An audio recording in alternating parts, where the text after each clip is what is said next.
I'd like to call to order the regular governing board meeting of the Jefferson Elementary School District for May 22nd, 2019. May I please get members present? Shaquille Ali is not present. Marie Brizuela? Here. Maybelle Manio? Here. Manufo Leah Inga Anuai? Here. Clayton Koo? Here. Shaquille Ali? He's here. Next is the Pledge of Allegiance. Ms. McCulloch, would you like to lead?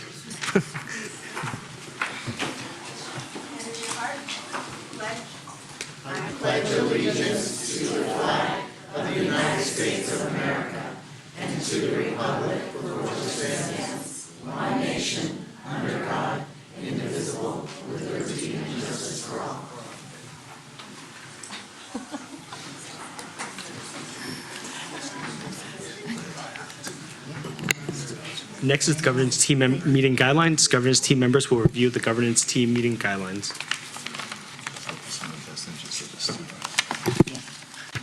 The whole thing is a joke, right? We wouldn't be here if we weren't here for that reason, right?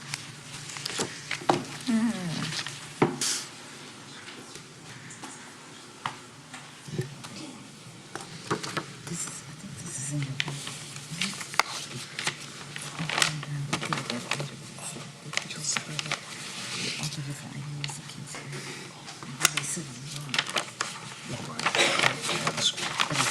It's really nice.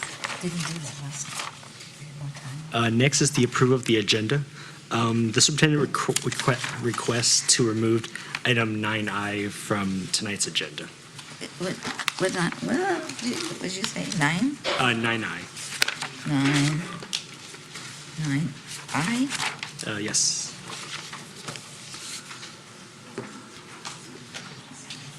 Oh. Okay. This pin, something. So we move.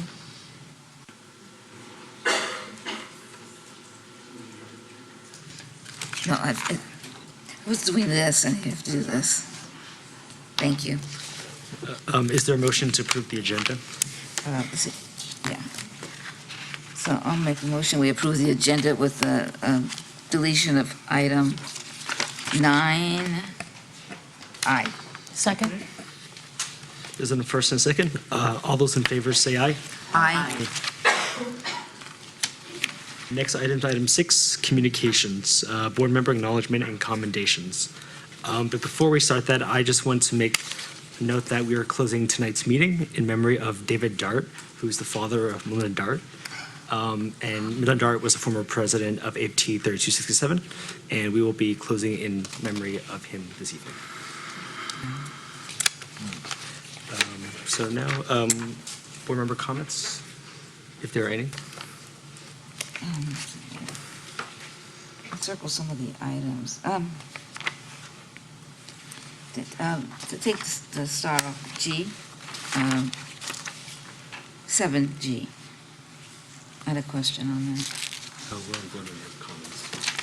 I'm sorry, but, so that's after. That's after. Sorry, I jumped the gun. So. Comment? Any so comments? it's that way. Any comments? No. Comments?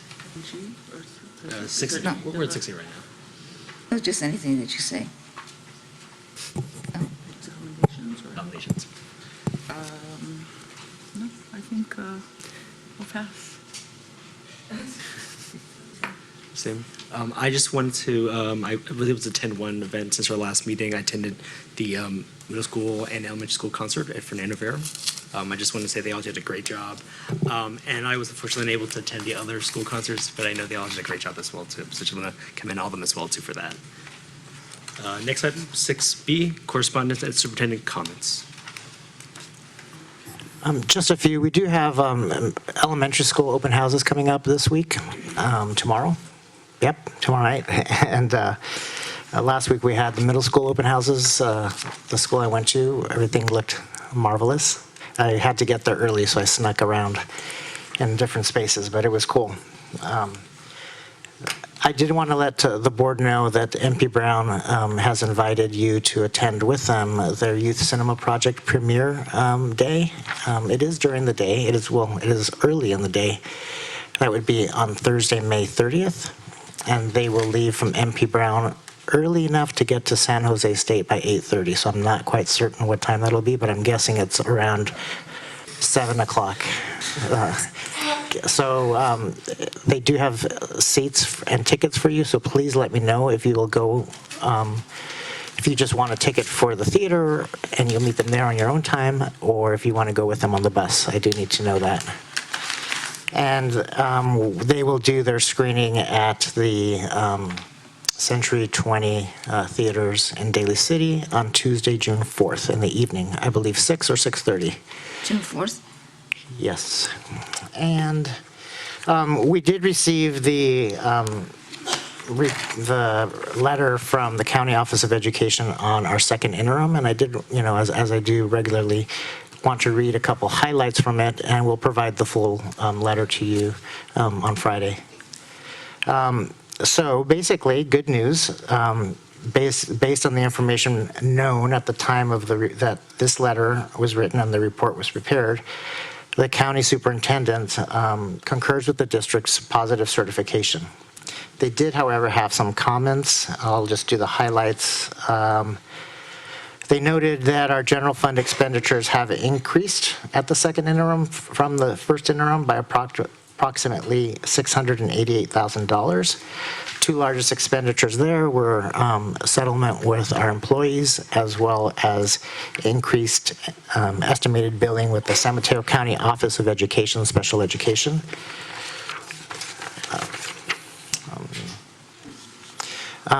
They made a couple comments about our reserve. They reminded us that the minimum state recommended reserve for a district of our size is 3%. And that we are currently just under 8% of reserve, and that we're expected to drain that at about $2 million a year based on our projections, which means year 3, it will be the last year that we can use reserves to stay above the minimum. Comments on the multi-year projection. They said this is one of the most important tools that districts have to determine their financial position of their district. They reviewed the district's assumptions. They felt that the district's assumptions appeared reasonable. The LCFF funding revenues are calculated based on a standard funding rates provided by the California Department of Finance and other assumptions reflected by the leading financial monitoring organizations. They wanted to, we know, but they did want to raise to us the issue of our declining enrollment and our declining percentage of unduplicated pupils. Those, they estimated, if they stay flat from where we are over the course of the next few years, will result in about a loss of 257,000 each year from where we are now. The county did commend the district for creating a strategic plan, as we did when we approved the second interim, to reduce the 2019-20 unrestricted general fund budget by $2 million and for an additional $1.6 million in those out years. And as we spoke at the time, many of those were stopping contributions to programs utilizing our reserve funds to pay for things that the reserve funds were established for. And those are all just temporary things, for maybe 4 or 5 years that we can continue to do that. But it does get us through this tight period. And they reiterate in bold that the district's encouraged to fully implement the proposed budget expenditures outlined in the second interim. Now, they did add a new section for us, and I had a coffee meeting with the county superintendent of schools who reiterated some of this to me, that our district might be on the verge of a qualified certification if we don't fully realize the reductions we've outlined. As I mentioned, our reserves are on a steady downward trend, teetering below the minimum. And I think I provided you with this information already, but a qualified certification means a couple of things, and some of them are that the county needs to take all actions that it within its jurisdiction to ensure that the district meets the financial obligations. There's a whole bunch of stuff that they would be directing us to do, more reports, more presentations, more budgets, and they can be a little bit more directive in the advice that they give us. Right now, they give us advice and it's your decision for how you implement that advice. Once we're in the qualified realm, they can be more directive. And let's see. I think Julie will go over most of this when she goes over the proposed budget, so I won't bother with that. They did, again, just urge the district that we look forward with any kinds of agreements that we might enter to, just to make sure that we can sustain whatever agreements we make for the future, and not just for 1 year. That's about it. Thank you. Question? Yes. Before, when you spoke about the certifications for our district, wasn't there 3 categories? This time you only mentioned positive and qualified. Yes. What's the other one? Is it negative? Negative. Okay. That's No, the- I know I don't want it, yeah, but I mean, no. there's 3 layers. Yes, yeah. So, Positive is what we are, which is good, is positive. Negative is what we don't want, and that's negative. And qualified means that we don't want either, but it is but not, we, not if we being able did, to. if we did, there might be ways of raising it up some other time. Well, for sure, the county will come in and start telling us how to do it, what we're going to cut and what we're going to do. Okay. So, I just wanted to know what they were. And also, so you're saying that we should have a reserve of 3%, and we're just under 8%? correct. Okay. And there was another question, I think. Let's see. Okay, so you mentioned declining enrollment, but if we have declining enrollment, doesn't that mean we will also have less teachers working? That usually. Or less cor- other the- employees as well, because that corresponds. less to serve. So that all comes together where it's not a total loss, but it is, we'll always have money to whatever we have. Okay, I just want to make sure that I mention that. Thank you. Thank you. Next item is item 6C. Persons wishing to address the board. This portion of the agenda is available for individuals to comment on or address the board on any issue that is under the board's jurisdiction and not on the agenda. The maximum time allowed for any speaker is usually 2 minutes. The first speaker is Pamela DiGiovanni.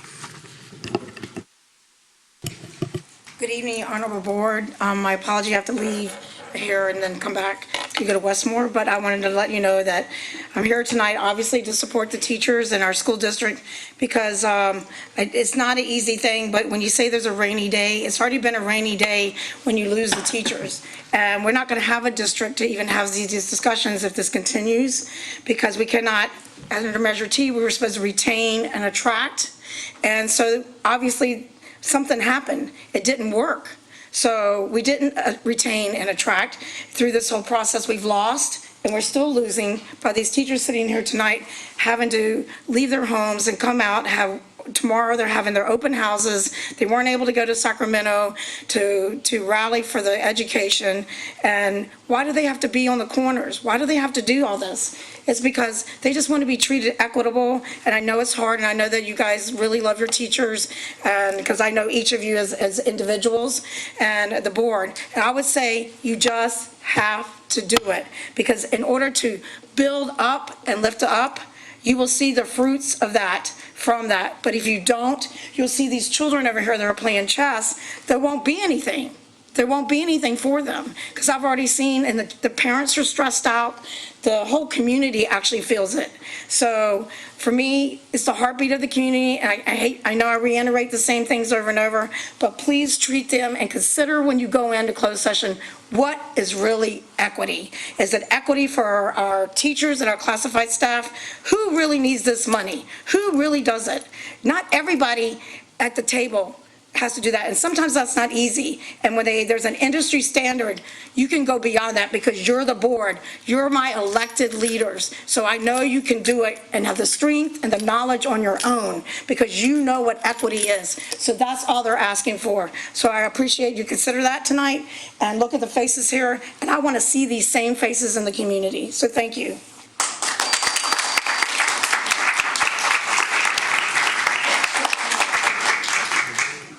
Next speaker is Mark Allenpon, second grade teacher at John F. Kennedy Elementary School.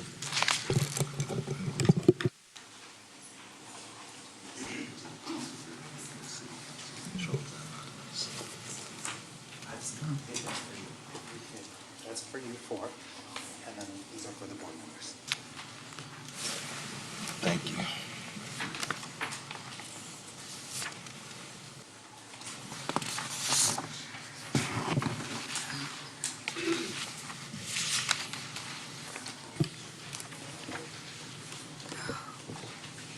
All right, good evening. I'm Mark Allenpon, second grade teacher from JFK.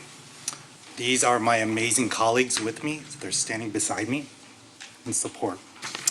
2 weeks ago at the May 8th board meeting, I shared my concerns regarding how the district laid out a plan to have JFK and FDR become the special ed pilot schools. I do want to preface once again that it's not mainstreaming of a student that is the issue. It's the district's poor plan. My colleagues and I are happy to mainstream a student. We know that it's important and we support that. However, the district's sinking ship plan has three main issues and they haven't been addressed. We have brought up these issues on May 8th, 2018 at an AFT special ed meeting, September 12th, 2018 JFK staff meeting, December 4th, 2018 at a JFK leadership meeting, April 24th, 2019 at a negotiations meeting, all with the top officials in the district. We have tried on our end to ask for help, but to no avail. These following three issues have not been addressed at all. Number one, there are too many special ed students that are being mainstreamed into a classroom which is not best practice to have their needs met. Number two, mainstreaming multiple students is a heavy workload placed upon the teacher. It is leading to stress and breakdowns. Number three, the inequity. A select number of teachers are mainstreaming for the entire district. Now, if you look at the top chart, you will see the issues quite clearly. Here's a breakdown of the current number of special ed students at JFK. On the left are the grade levels. In the second column, the number of special ed students. And on the right, the number of teachers per grade level. Now look how high the numbers are at second and third grade. The number of teachers instructing at that grade level. There are 10 students for 2 teachers at third grade, although 11 are being mainstreamed currently. Think about that. There are 12 students in second grade. However, 4 students are being mainstreamed along with 1 full inclusion. Now, board members, just so you know, full inclusion means that a special ed student is now full-time in general ed. That student receives in our district approximately, and this is historically how it's run in our district, an hour of RSP support. That's it. Per day. Now, the full inclusion second grader that we have is at a kinder level and requires modification on all of his work on a daily basis. In addition, that teacher that has a full inclusion student has 2 mainstreaming students. That's a lot. 2 questions have been brought up to the special ed department on numerous occasions. They've been brought up to the special ed department and our district officials several times. And these questions were asked because, and listen close to this, please, my colleagues right here, we want desperately to meet the needs of these special ed students, of these mainstream students. We want to meet their needs. We want to be successful. And here are the questions that were asked. Number 1, where can we observe a classroom where multiple students are being mainstreamed successfully? Is there a classroom on the peninsula? Can you show us?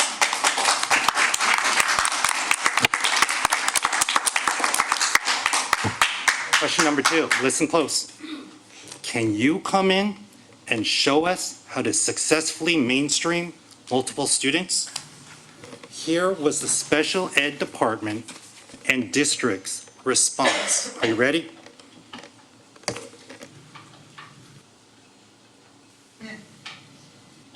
Silence. They responded with silence to these 2 questions. So the special ed department and the district did not and currently do not have an answer. They have set up a plan that is not successful. In other words, the teachers are set up for failure, although they are giving it their all. And unfortunately, it's taking an emotional and physical toll on the most talented and veteran of teachers. And worst of all, this plan is failing both our mainstreaming and general ed students because their needs are not met. Our mainstreaming students should not be treated as just numbers. Board members, don't our students deserve better? Absolutely, absolutely. I will finish in a moment. Let's look at the breakdown, second chart, of our special ed students at JFK and where their home schools are. Mr. Pond? On the left. Would you be able to, I realize you've probably gone over the limit already. Yes. Would you be able to just finish up in the next 15, 30 seconds? Is that possible? Sure. Okay. On the left, you will see our daily city schools listed. The second column totals how many students are from that school. Then it breaks down what grade level the students are currently at. Again, look how full second and third grade are. Now project those numbers for 2019, 2020. How are third and fourth grade teachers going to succeed? The district doesn't know. In third grade next year, there will be 3 full inclusion students plus 2 mainstream students for only 2 teachers. Hold on. In fourth grade, 3 of the incoming 10 mainstreaming students, they are going to become full inclusion for 2 teachers. Let that sink in. 2 weeks ago, I suggested a plan to have other school sites sharing the responsibility of mainstreaming. Now, if you look at that chart, if you just take TK through 5, there are 33 special ed students. They're currently divided into 3 classes. What if, again, what if 2 of our special ed classrooms were relocated to 2 other sites? Listen to the positives. Number 1, some of those students would get to attend their home school. Number 2 more sites will be working with our mainstreaming students. Number 3, the number of mainstreaming students in a single classroom will go down. Number 4, the workload, IEPs, meetings, planning, modifications will not be so heavy for the teacher. Number 5, there will be more equity. Not perfect, but the responsibility will be shared across the district. Number 6, teachers will be able to meet the needs of all their students. So that's a win-win. So board members, our students deserve better than this plan. Don't let them be treated as numbers in this current plan, packed into a classroom where the teacher cannot meet the needs of their students. Have other sites sharing the responsibility. Let's treat our mainstreaming students with respect, place them in classes after careful consideration, where their needs can be met and where they can thrive. We need to do this. Thank you very much. I have that comment.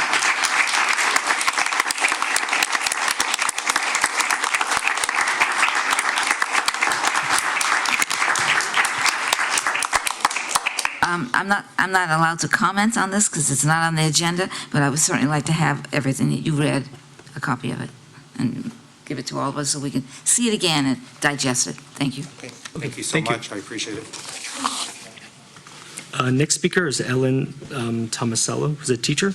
And I just want to remind speakers, the maximum time allowed for any speakers, normally 2 minutes. So Ellen Tomasello. Is she here? Oh, there she is.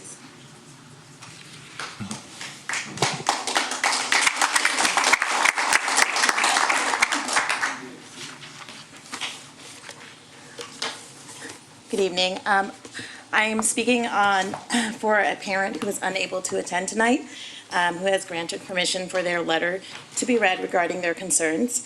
This concern is with regards to a student who, without question, needs extra support but is not receiving it. I would also like to say that the teacher and administrators are trying their hardest to support this issue, but there has been no support from the district. So I will read this letter verbatim. I am the mother of a child who is in a kindergarten class. My son is a fun, smart, and fearless child. However, after the 3 incidents that occurred on May 14th and 15th, my son expressed his feelings that he is sad, upset, and scared.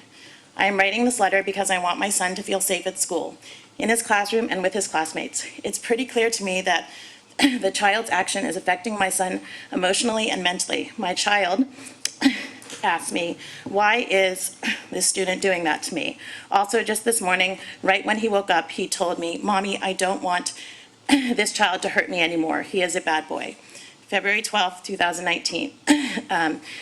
The student was in my child's face with kitchen toy utensils. In the words of my child, I didn't like that student doing that because he might poke my eye. The incident was documented. On the same day, I spoke with the administration of my concerns. February 14th, 2019. The student, in the words of my son, hit another student. The student cried and was sent home. May 14th, 2019. The student smacked the back of my child's head while my child was looking at the pictures on the wall while waiting in line. May 15th, 2019. The student hit my child along with other students on the butt with a ruler. My child later told me it was on his back. Later the same day, while waiting in line, the student pulled my child's hair. Any physical contact with my son will not be taken lightly anymore. I feel like my child is getting bullied. I'm fully prepared to file a formal complaint to the Office of Civil Rights Federal Agency if things don't change. My son and his classmates has the right to feel safe at school. And then she was saying that she would like to set up a meeting to further discuss.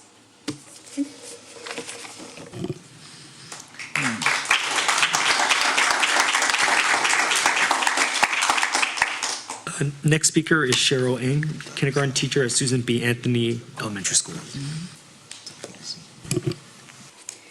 I have also been granted permission to read a letter from another concerned parent regarding the same student. I will also read this letter verbatim. My daughter is in kindergarten. I wanted to report some incidents involving a student in the same class named Blake. My daughter has told us stories about this child. And my thinking, as long as he does not bother my child, then it's okay. But it's a different scenario if it concerns my child. Incident 1. About 2 or 3 weeks ago, I was informed by the teacher that a classmate spit on my daughter. Spitting is totally unacceptable and disgusting. What if he had a contagious disease? But what really concerns me, that this classmate is not setting a good example, and my daughter and other classmates may think spitting is acceptable. Then again, I told my daughter just to stay away from this classmate. I also told the teacher that if he does it again, I will call the district and file a police report. Incident 2. Last week, the same student threw a pencil at my daughter and another 2 classmates. What if the tip of the pencil hit my daughter's eye? Again, throwing things, not necessarily pencils, is not acceptable, especially at school and inside the classroom. Incident 3. Then today, May 20th, 2019, we were told that the same student was sent home early because while the teacher was in the middle of a lesson, he started pushing the tables where his other classmates were. What if the students fall and break their elbows? Again, this is a disruptive behavior. These kids are only 6 years old, and this is their first year in elementary. As much as possible, as a parent, I want my daughter's kindergarten experience to be memorable and happy, not traumatic. I did not feel there was a need to bring this to your attention during the first incident, because as a mother, I'd like to see the goodness in the child. However, he keeps on repeating and manifesting disruptive behaviors. Even if the school sent him home or suspended him, he wouldn't understand, because he is only in kindergarten. And secondly, there is something wrong with him and he himself can't even control. I am not a doctor, but as a parent, I think he needs professional and medical help. Obviously, he has exhibited and manifested behaviors not of a normal child. The doctor should be able to give him recommendations whether he can be placed in a regular classroom setting or in a special program. And until he's being diagnosed, I think it is just right that the district should not let him go back to school. After all, we end the school year in a month's time. I am not proud writing this letter. I wish it would have been somebody else, but I know it's not fair. He is only 6 years old. And in all caps, she writes, "But then again, safety of the other students is our utmost concern here." We ask that you take a look deeply into this matter, and we look forward to your plans and actions in this regard. Sincerely, Pam.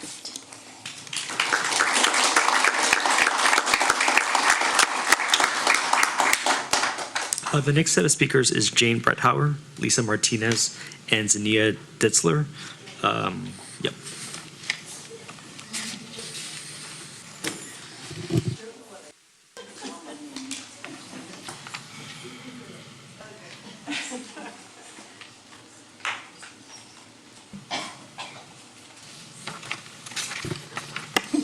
It's okay, Jane. Good evening. My name is Jane Bretthauer. My name is Lisa Martinelli. Sorry, that's probably her fault. It's all good. Senior Diesler. Cindy Sheehan. And we have some concerns at our site. We're very concerned about full inclusion leading to the exclusion of all other students in the class. We're also concerned because we feel that all students, not just the students with the IEPs or students currently that are undiagnosed, like the example that you just heard, deserve a free and safe and appropriate education. But our concern is about those students who are being neglected because the focus has to be placed on the students with an IEP. According to our school psychologists, the only students that matter are the ones with IEPs. To me and my fellow teachers, that is a major concern. And as stated before, we do have open house tomorrow. We should all be home resting, maybe preparing some work for tomorrow. But we know how important this is, and so we are here to let you know this is important. And we're speaking on behalf of the many teachers who are probably now still preparing for open house. And just to reiterate what was said with JFK, as we heard, the pilot programs at JFK are not working. And what we're seeing of inclusion at our school is not working, with teachers, administration, school sites doing their best to handle the problem. It is not working because we don't see a plan, we don't see the support. And that for me is why it is not working. And I've mentioned this before at different meetings about, and it was mentioned tonight, about having it modeled by someone, if it's possible. Because I feel like I'm a very good, capable teacher, and I see throughout the district extraordinary teachers. And I'd like to see anybody model how it's done when there's a student who's, and on that chart, those are students that are diagnosed. We see so many who are undiagnosed. And so that needs to be considered too. And it's not those students' fault. We want to help those students. We want to help all students. But it's not happening without support. It's not going to happen. And just unless somebody came in and showed us how to do it. But I guarantee I see wonderful teachers, and I don't know that any of us could. We need to humble ourselves to say it's not humanly possible. Thank you. Mr. President. Once again, as Ms. Brizuela said, we're not able to respond, but I would like to reiterate that at the last board meeting, I asked for us to put special ed on the agenda. I think it needs to happen as soon as possible. And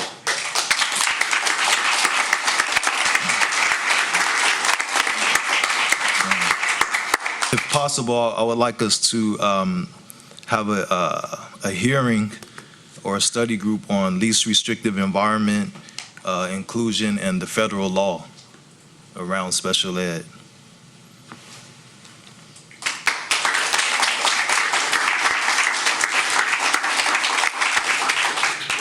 Next speaker is Heather, I believe, Pope, a parent.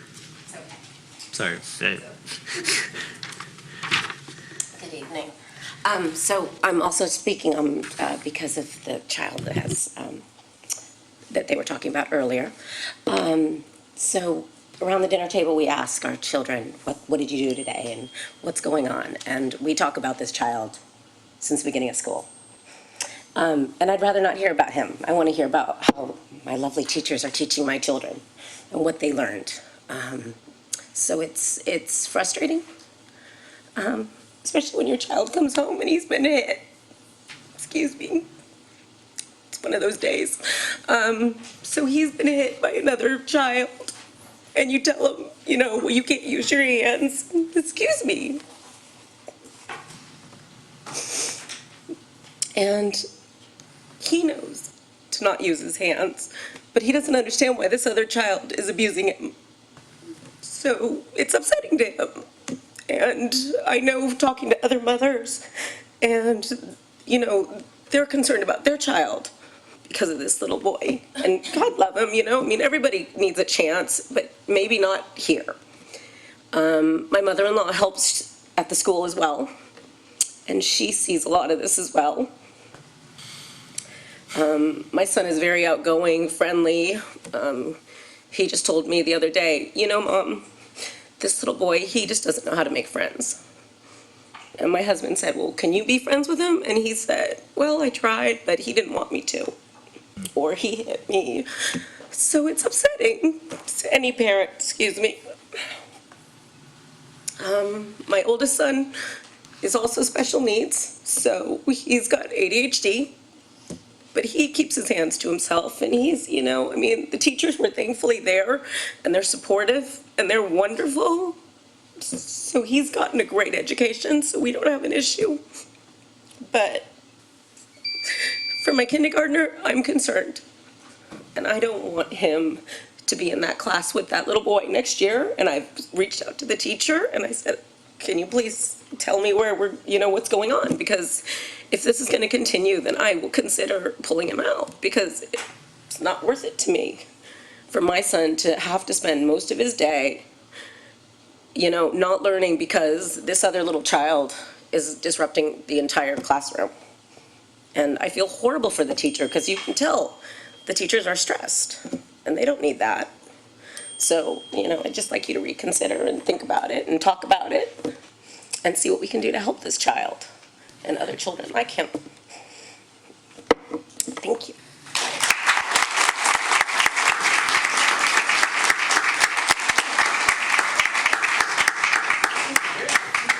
That was the last speaker card, so I'm going to continue on. Sorry, I didn't realize that was the last speaker card. Just as my colleagues have echoed, we cannot comment on what we've heard tonight, but I would like to second and again support Trustee Ali to ensure that we possibly on the next meeting have that special ed added to the agenda. And the superintendent and I just attended the annual education conference that talked about compassion burnout. And I think that's what we're hearing tonight, and sorry, with Trustee Bruzuela as well. And we're hearing some pieces of that, and it's, all I really want to say is that I too am a parent of special need child, and it's very difficult to sit here and hear a lot of these things happening, because I know it's difficult to process on both ends. But what really resonates for me is that as a board, we're not here to micromanage, but I do know that we do definitely need to do better to figure out how to hear these issues before they come to the board. And that is with all due respect to the administrators. I think that we need to strengthen the communication process. So that is my ask to the superintendent and our administrators, if we could revisit how some of these things can be discussed and not get to this level of urgency, because these are things that maybe we should have heard long before getting here. And that's not to push the blame, because I too think that I sit here as a board trustee and say, I feel like I'm not doing my job. That's how I feel today, and it's not to push on any guilt or blame, but I say that with the intention of asking for help from those that guide this process, and ask that how can we make this better, because I think there was a disconnect in some communication on all ends, and I think before we even look at solutions, we need to figure out how to talk to each other better. So that is my ask of the superintendent, to bring special ed onto the next agenda meeting, but I also would like to ask, how can we also talk about, just as we heard at this workshop, how can we look at supporting our staff at the site level and our teachers and administrators and even families, because a lot of times that support is focused only on our students. So that is my ask for our next meeting, please. Thank you.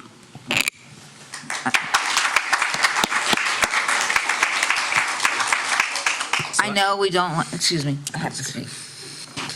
I know we don't like to have extra meetings. It seems like every time we have a board meeting, we rush everything through. Half the items on the agenda are starred, which means public really doesn't get engaged to know what it's all about. But I think something as big as this, I would like to see a special meeting at some time where we can actually take the time to speak about everything instead of being cut off all the time. And that can only do if you don't have a long agenda to look at. So that, and also there's a few other things that we could add to it, so it's not going to be just one item, but give us an opportunity to have time to speak about it. And I'm sorry that it's having to be discussed the night before the teachers getting ready for open house, because they do a marvelous job getting ready for that. So I just want to say that, don't put it on the next agenda, that's 2 weeks away, and that's more time that they have to look at the same issue. And I would like to say that if we need, as board members, to be informed a lot earlier on something, so we have time to digest it and take care of it right away, not wait for another 2 weeks, another 2 weeks. So I just had to say that now, sorry. I'm not talking about the item, I'm just saying what we should do with all items that are important. So I have one last speaker for general sessions. Elaine Francisco, teacher.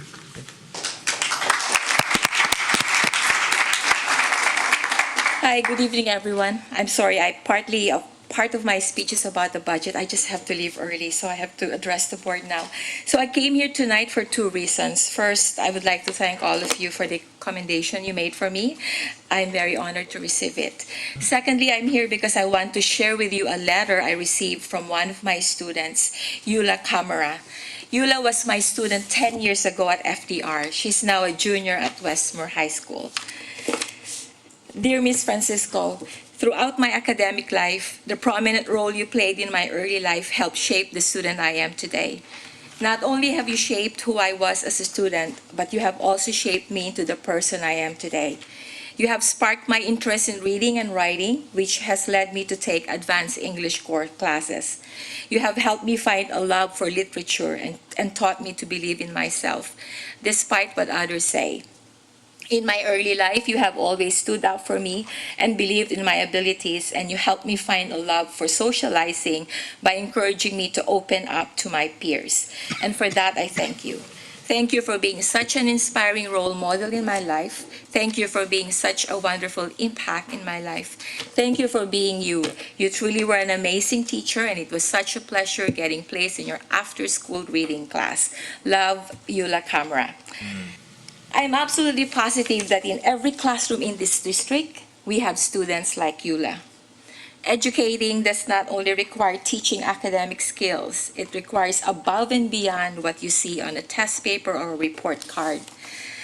And this is where I would urge you to rethink your potential inclination to keep dollars in savings instead of increasing our teachers' salaries right now. We are not a corporate entity. We are in the business of education. Teachers deal with complex issues. They are transforming lives as they teach. It is a very challenging and highly stressful job, as what you just heard tonight. They need to be compensated by a reasonable living wage. Teachers who do not have to worry about their basic survival, such as like rent and household bills, will be able to focus more on their students. Teachers burdened by low wages is totally unacceptable.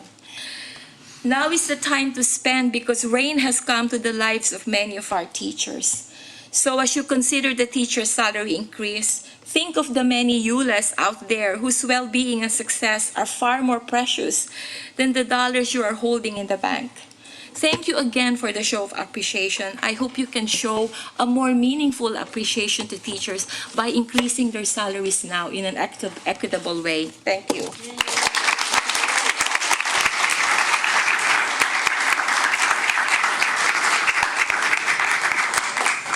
So that was the last speaker for general function,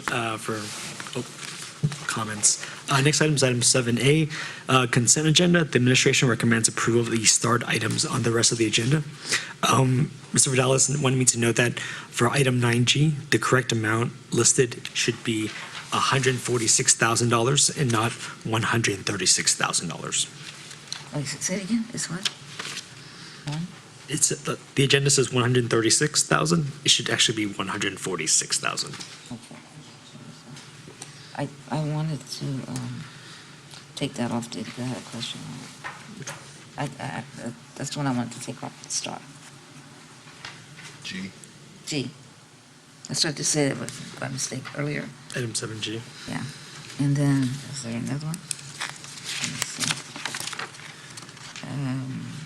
No, the other one got removed.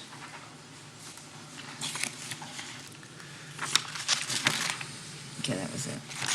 That one. And this one, wait, this one here.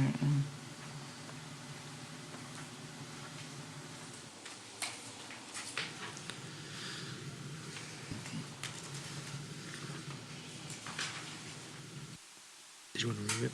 I went,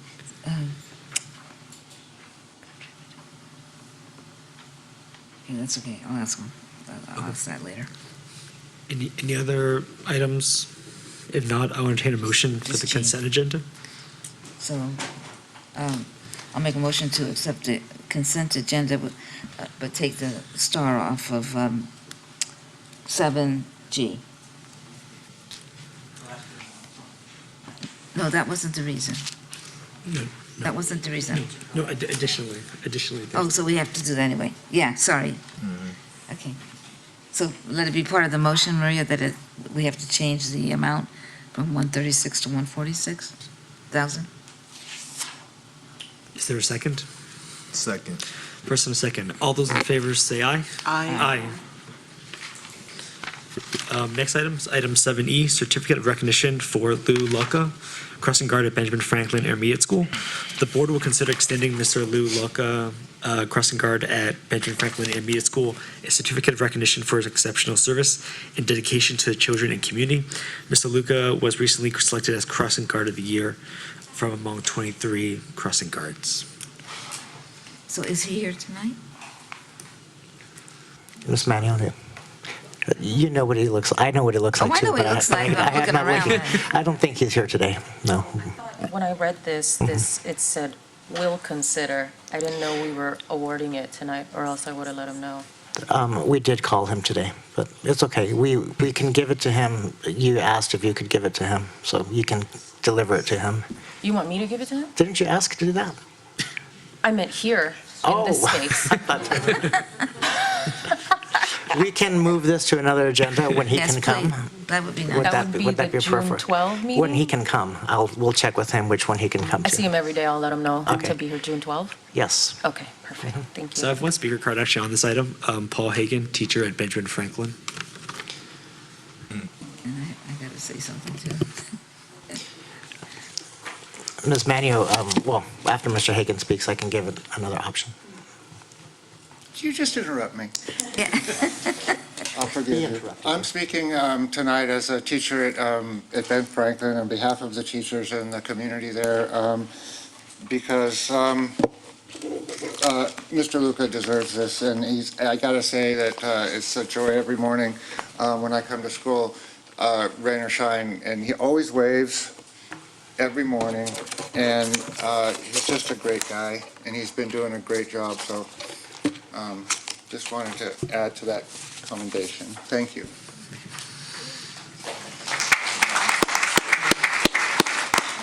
I would like to say something too, just now since it's on the agenda, but I go by there a lot, and it's really, it's a bad place to be driving when kids are being dropped off, and some parents park any which way, but he's always out there like that. He stops every car to let a child cross, and he does it with a smile, and he does it like he really cares about the kids. So when I saw this, I was really happy about this.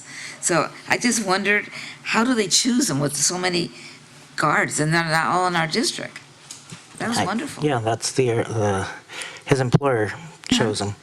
Wow. One suggestion I have is that the board can consider tonight to vote to give him the certificate, and then we invite him to present it to him at one of our next board meetings. Would that be okay? Okay. You make the motion. You want to make the motion? I make the motion to award Mr. Lou Luga, crossing guard at Benjamin Franklin, a certificate of recognition for his exceptional service among 23 crossing guards. I'll second the motion. Yeah. First and a second, all those in favor say aye. Aye. So now, tell me, explain, this recognition is given to him, but we're giving, I mean, his employer is doing it, but we give it to him, is that it? We're just recognizing that he has received this recognition. We're not giving it, I mean, we're just recognizing that we too also So can we recognize have him. a little paper certificate that says how much we appreciate what he does? Guess what? We do. Okay. I figured you probably did. Okay, that'd be great. Thank you. Next item is item 7F, local control accountability plan updates. The LCAP is an accountability plan that requires districts to disclose how local control funding formula, LCFF funds, are spent to provide high-quality education programs. Jefferson Elementary School District Administration will share updates of the current draft of the 2019-2020 plan based on stakeholder input, including the LCAP draft approval from the Parent Involvement Advisory Committee, PIAC, and District English Language Arts Advisory Committee, DLAC. Ms. McCulloch. Thank you. Good evening. So tonight, just giving you an update on where we are in the process. We have a draft for you that has been shared with our two committees that you just said, PIAC and DLAC. So we'll start with the annual process. You can just see over the years, we're at the May phase right now, where we're bringing a final draft that was presented to those two committees. They're the required committees. And so they approved it, and so we're bringing it to you. There might be some tweaks before the final is brought to you in June, at the June meetings. So it's a lot of stakeholder engagement and process throughout the year. So you can see we have updates to you, the governing board, and the public in that same moment. And then we also have our administrative council is included in a lot of the updates throughout the year, our instructional leadership team. And then at the meeting on January 16th, we had each site invite a parent leader to that meeting where we had all of the actions around the room and asked for folks to give feedback on those actions. And then we brought those same posters to the American Federation of Teachers on the week of January 22nd. We had kind of the opener on the 22nd, and then we left it up that week. And I believe actually we left it up for 2 weeks, give people ample time. And then also CSEA was invited to those events as well. And then school sites, they engage families through their SIPSA, their single plan process, because it's supposed to be aligned with the LCAP. And then we also had, so that was in January and March for those updates. And then on April 25th, we shared a draft with the community. Very small turnout, which I'm hoping that means that people are okay with the plan. And then, like I said, last Tuesday, we had our PIAC and DLAC joint meeting. And then now I'm here tonight to present the draft to you. There will be a public hearing on June 12th, and then the final approval will be on June 26th. So throughout the process, we focus on key stakeholders. Our instructional leadership team I already mentioned, and then PIAC gave input in February 5th. And then, like I said, we had that whole week of January 22nd and beyond for both of our unions.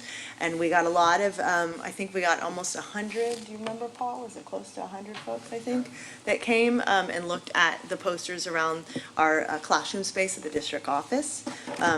So here's the plan. It's 197 pages. And so what I did in your backup, I also gave you, which has been shared with staff and also on our website, it's the updates, so all the new and revised actions, which I'll give you a highlight tonight. So based on all of that input, we created this draft. The draft every year, the template changes. This is the third of the 3-year plan, so we developed the final year of our 3-year plan for the 1920 school year.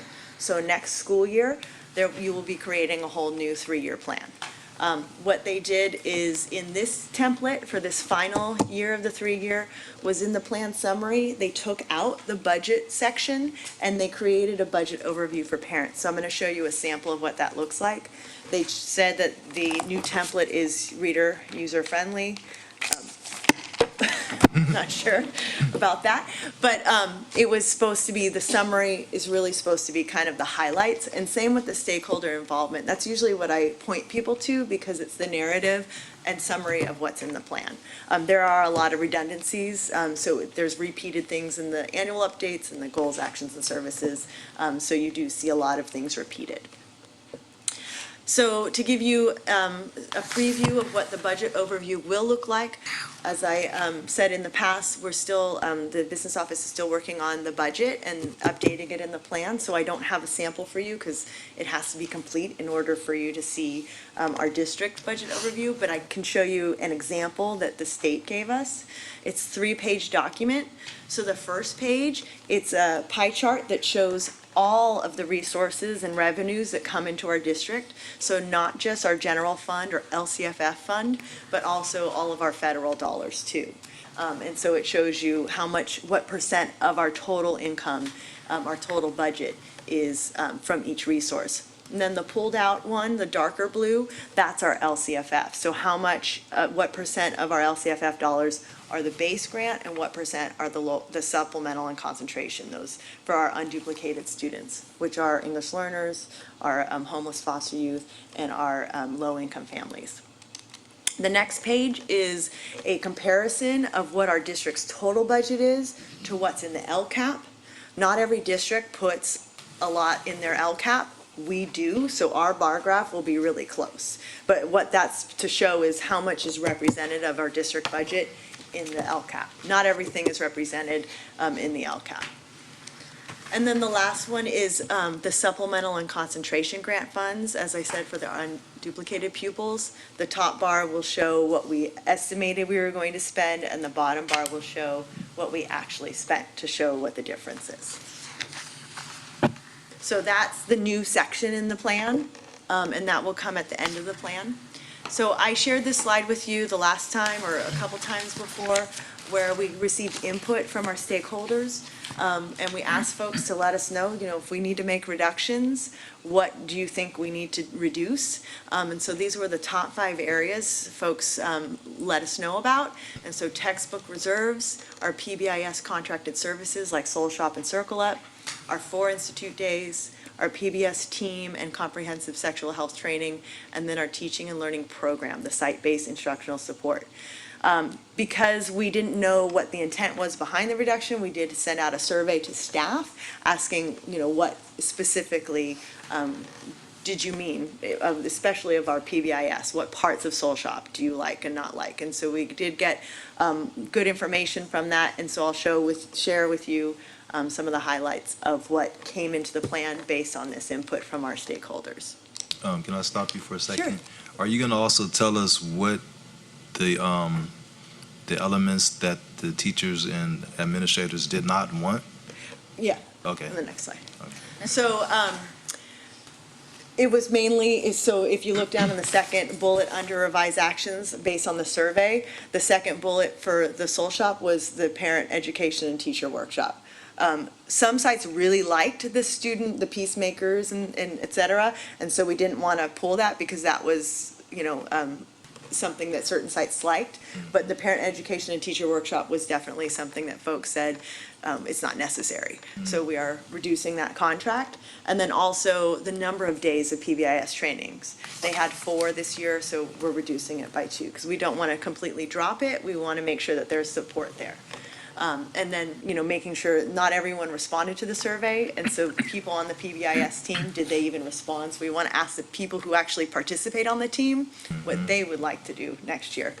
And then also the textbook reserves, that was an area that folks said, let's use textbook reserves for the adoptions and not make them ongoing costs. And so that we not only included that for the new adoptions purchases, but also the professional development that goes with it. And so that will come out of reserves instead of in the ongoing costs. Can I ask another question about that? So, in terms of the, excuse me, the PBIS services, I would think that, actually, never mind. I think This is if- about the team trainings. It's not about the services, direct services to students, the third bullet. Well, I'm still on the first one, but, No, the third bullet in the Oh, first okay. bullet. It's that well, bullet. okay, I'll just say it then. I guess what I was thinking is that, there's a cost, the total cost, and how much of that goes towards the teacher trainings and the parent ed, and how much does it go towards training the students to be, peacemakers? The total cost of the Soul Shop contract is about $120,000, so we're reducing it almost by half, Oh, by half, okay. Thank you. almost. Does that answer your question? Okay. And so a lot of the actions that are on this document that has been shared with staff and with you are clarifying language. What we realized when we asked for input was there was some misunderstandings of what the action meant and said, so we clarified it for the next iteration of the LCAP. And then we added 2 new actions. So we added an action for a committee to establish, and this relates to some of the comments that were made earlier tonight. We've already established this committee. They've met twice. It's the Performance Indicator Review Committee, and it's a General Education and Special Ed Representative Committee to address the increasing and providing supports for students with disabilities to general education environments. So addressing a lot of the issues that were brought up today. We just started.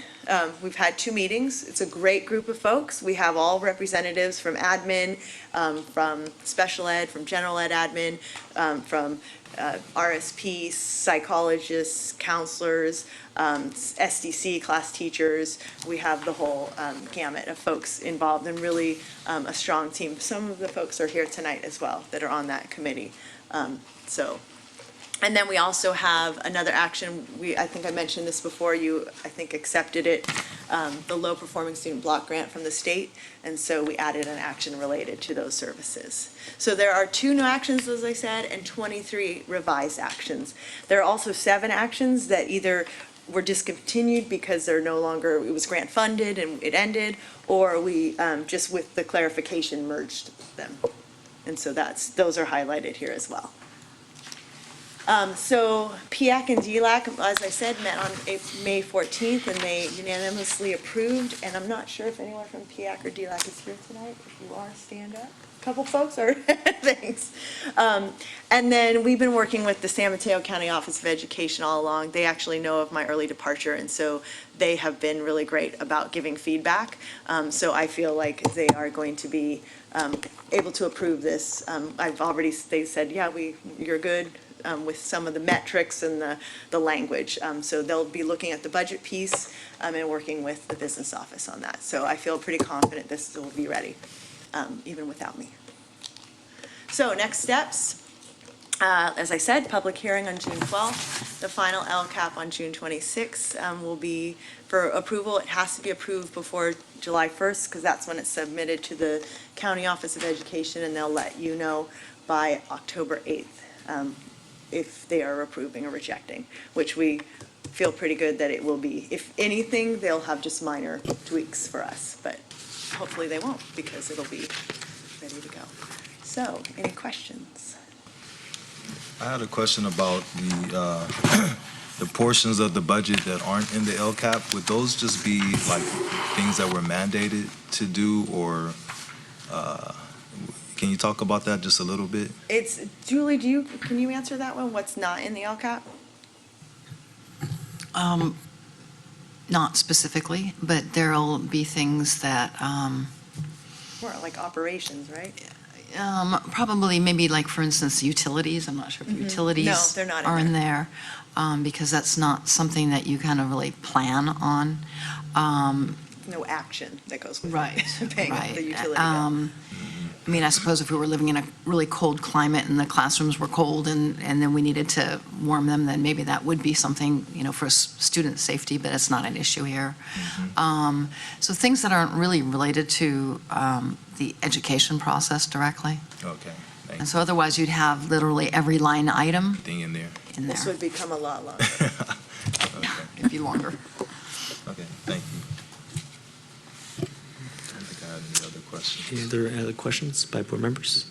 You got ahead of it. If there are none, I just wanted to say, Ms. McCulloch, thank you for your service for our school district. You mentioned earlier that this is your last time you'll be at our meeting. My last presentation, my last meeting, my last LCAP. And we just wanted to extend our appreciation of our board to express our thanks. Oh my God. How'd you sneak it in? We have a set of our appreciation for you.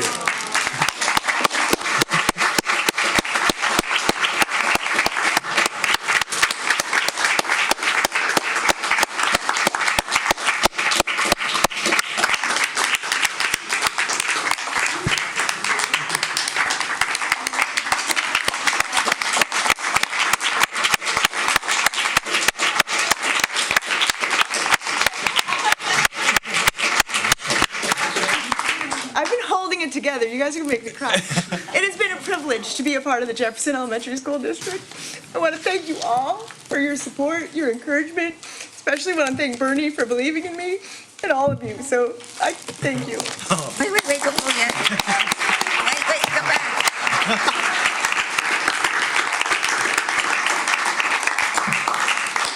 I was going to say, do my fellow board members have any comments they want to make now? Mr. Aganwai? This is the first time I've seen you cry. You're always very reserved. I see you get emotional, but to see you cry tonight is definitely a testament of how much you've loved the work you've done here. But we cry the same tears because we've loved you and all that you've done here. My short time here on the board, I came on very green and you embraced me and taught me so much. Your leadership has been amazing to me. You quietly serve, but your impact is truly felt at the district office, throughout the community, at all of our gatherings. Parents have walked away in our community. Educators have walked away in our community and continue to serve because they've learned a little bit more from you. And that's the impact that you've left on so many of us. I won't forget you. You've been a big part of my service here, and I want to thank you from the bottom of my heart for improving many of the things that we're trying to do here. Thank you so much, and you know what? You're doing it right. You're getting out there, and you're going to enjoy life. And you know what? It's commendable, and I'm jealous, and it's inspiring, and I think that it's definitely a gift for us to witness. But thank you so much, Ms. McCulloch, for everything. God bless you, and I wish you well.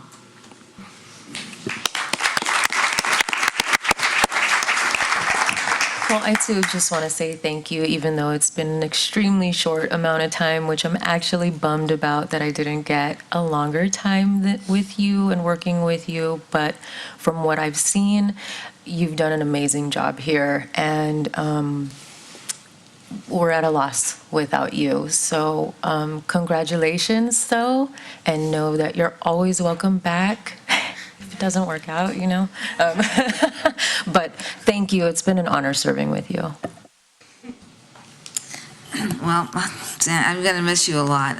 I have to tell you, the first time I met her, it was at a Kent Award, I think it was. And we were standing outside looking at things, and she started talking to me, didn't know who I was at the time, and I was talking to her not knowing who she was. And then she said, oh yeah, I'm going to be working. She told me where she was working, and she's accepting a job, and she'll be coming to Jefferson Elementary. I said, oh my gosh. I was so happy because I just met her as this wonderful, warm person who really cared about education. And Sandy, it has been wonderful because you brought a lot to our table at all times. And you know, your energy is endless. You're quiet, but you get it all done, and you're excited. And when I first heard about you leaving, I felt bad because I thought, had some, wanted you to be here forever, I guess. But I know that what you've chosen to do is something great. You're going to Vietnam and teaching over there. You're really extending yourself beyond. And I know you'll be successful there. But I agree. Maybe all that. If you ever wanted to come back, we're going to have to find a place for you. Because we're going to miss you a lot, a real lot. And I keep trying to get you to stay, but no choice. But anyway, thank you for everything you do. And I think, I mentioned when I heard about it, she needed a big send-off, a big party. But no, I don't need that. But this is your send-off, but I wish we could have had a lot of people to come to say how much they appreciate you, because I'm sure they did. And I went to a lot of the meetings that you had, and I just saw how you could just gather all the people together, the parents and all that, and that they believed you, that they really believed in what you were telling them to do. And that's incredible. So I don't want to make you cry, but I'm going to miss you a lot. And you know what? Send us a postcard or something. Let us know what you're doing, okay? Because it's exciting to hear what you're going to do, okay? So. Well, thanks once again. My first time meeting Ms. McCulloch was actually at a community meeting. I think we were talking about after-school programs and services, and I believe you hadn't started yet, and like your first day. And I wasn't even on the board yet. But I knew that we were going to do good work together if I got on the board.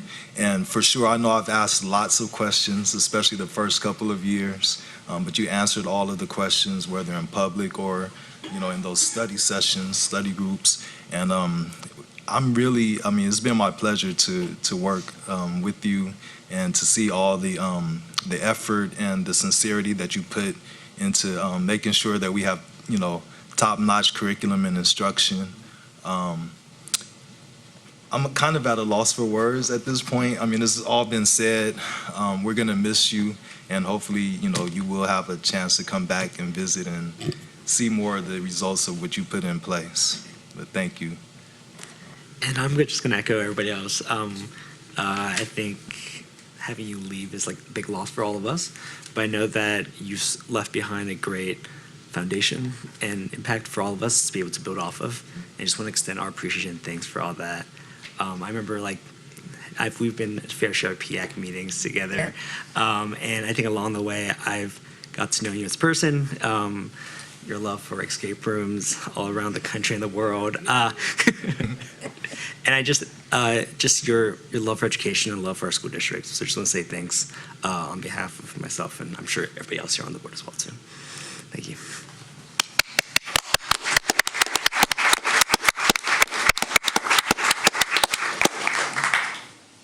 Next item is item.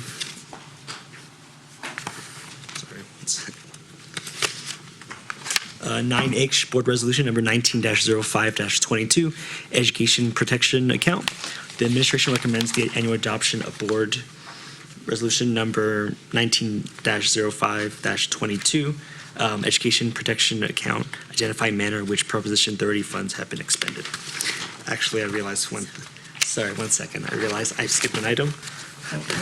It was the one that you wanted, sorry. It was item 7G, denial of claim 2019-0411. The administration recommends the denial of claim 2019-0411 as per the recommendation of our insurance carrier, San Mateo County's insurance group.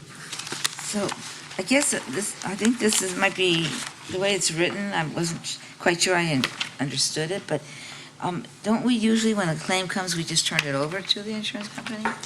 Yes. We always say The process is we receive the claim, we give it to our insurance company, they review it, and they make a recommendation, and it goes back to the board to take action on that recommendation. Okay, so I just want to make sure, because usually it's not all this detail, so this is the ending one. It could be the ending one, it could be the beginning of a longer process, so. Oh, okay. Yeah. Okay. And did they explain why? Do they go into detail why it's been denied by them? I think they just didn't feel it was a valid claim to make toward the school district for the reason I didn't. It's just a simple sentence that says, deny this because it's not valid. Okay. Yeah. So this is also an action item, so we need to make a motion on this item.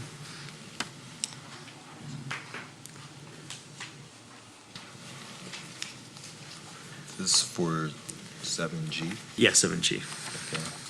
Well, I move that we approve the 3 contracts with AVF Systems. 7G. 7G. Oh, it's on. I'm looking at the wrong one. And I was confused. We start at one place and went back. Oh, okay. So I'm not gonna make the motion. I don't feel comfortable doing it right now. That's what I was asking, if you got the clarification you were seeking. I didn't really get the clarification I was seeking.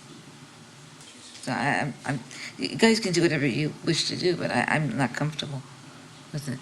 Is there something else I can provide you? The adjusters are the ones who reviewed the claim, Well, I and they want to make know a why they denied it, rather than just saying they. I can find out for you. Okay, But then- I can't share right now, even if I knew, because it's private. Okay. But I don't know, but I will find out why. Okay, yeah, because it's just, it's sort of, it's never been like this for me, that not know what it is.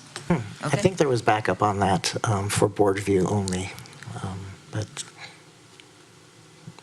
I think it's Anyway. same wordage. okay, anyway. Wordage. But I will find out specifically why and get that information out to the rest of the board. Does any board member feel that they got the answer to this at all? Well, my question to you was, because we're discussing it, and if you didn't get the clarification you're seeking and you're not feeling comfortable, I don't know if that sentiment is shared. That's why I made the inquiry, because I saw the nodding and I didn't know how we were going to proceed. Okay.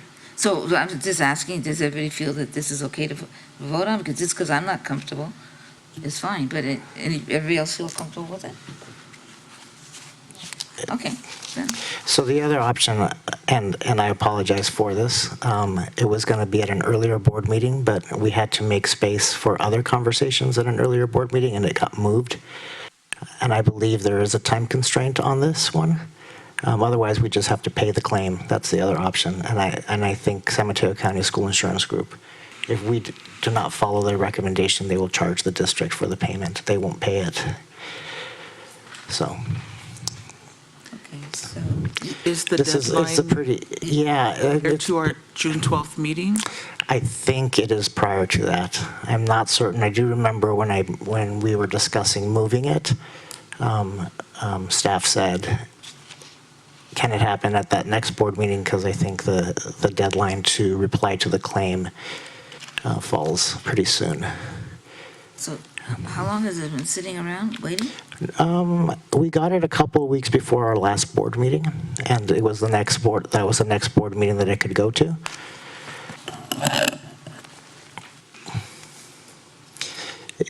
It is fairly standard for the school insurance group to just give the recommendation the board has never before questioned. Okay, so then let me ask some questions. It's on the agenda. It is on the agenda. It is a private matter, so I can answer it the best I can. Okay, I'm not gonna, you already took out who the names was, so it's all blacked out. So all I want to ask the question is, where was the vehicle parked when that accident happened? On our property? Outside of the property? Likely on the street. Okay. My understanding that if it's considered our property, we are liable. Want to make sure we're, Yeah, this is where I defer to our insurance group, our adjusters, and their lawyers. So this is not my area of expertise, but I do know those whose areas of expertise it is suggested and recommended that the board deny this claim. So, may I ask a question? So someone obviously was sent out to take pictures and, investigate from the insurance company. So why would we go against what the insurance adjuster, or, I don't know what that person is called, but why would we go against their recommendation? who does the tree belong to? The tree belongs to us. Well, then, I don't understand why they denied the claim. If it belongs to us and it fell and it did damage, I can recall, I think it was outside of Fernando Rivera, where there was a tree that fell on a car. Okay, And so- we had to pay, take care of it. So I'm just questioning it because it was so not explained here.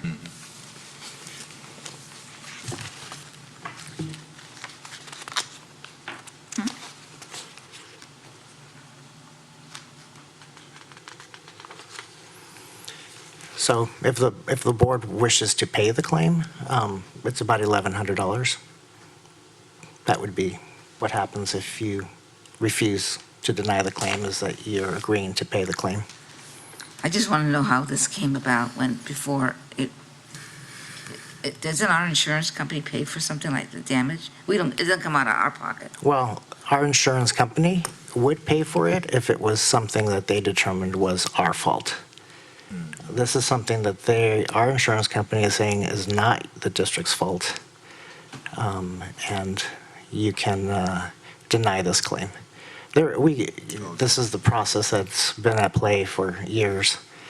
Well, I guess. And sometimes they settle claims. They say, yes, this is the district's fault, and then you'll have an approval of a claim recommended based on their review. So, one more question, if you don't mind. The tree that fell, was it because during a storm? Was it because it hadn't been trimmed? What made that tree fall?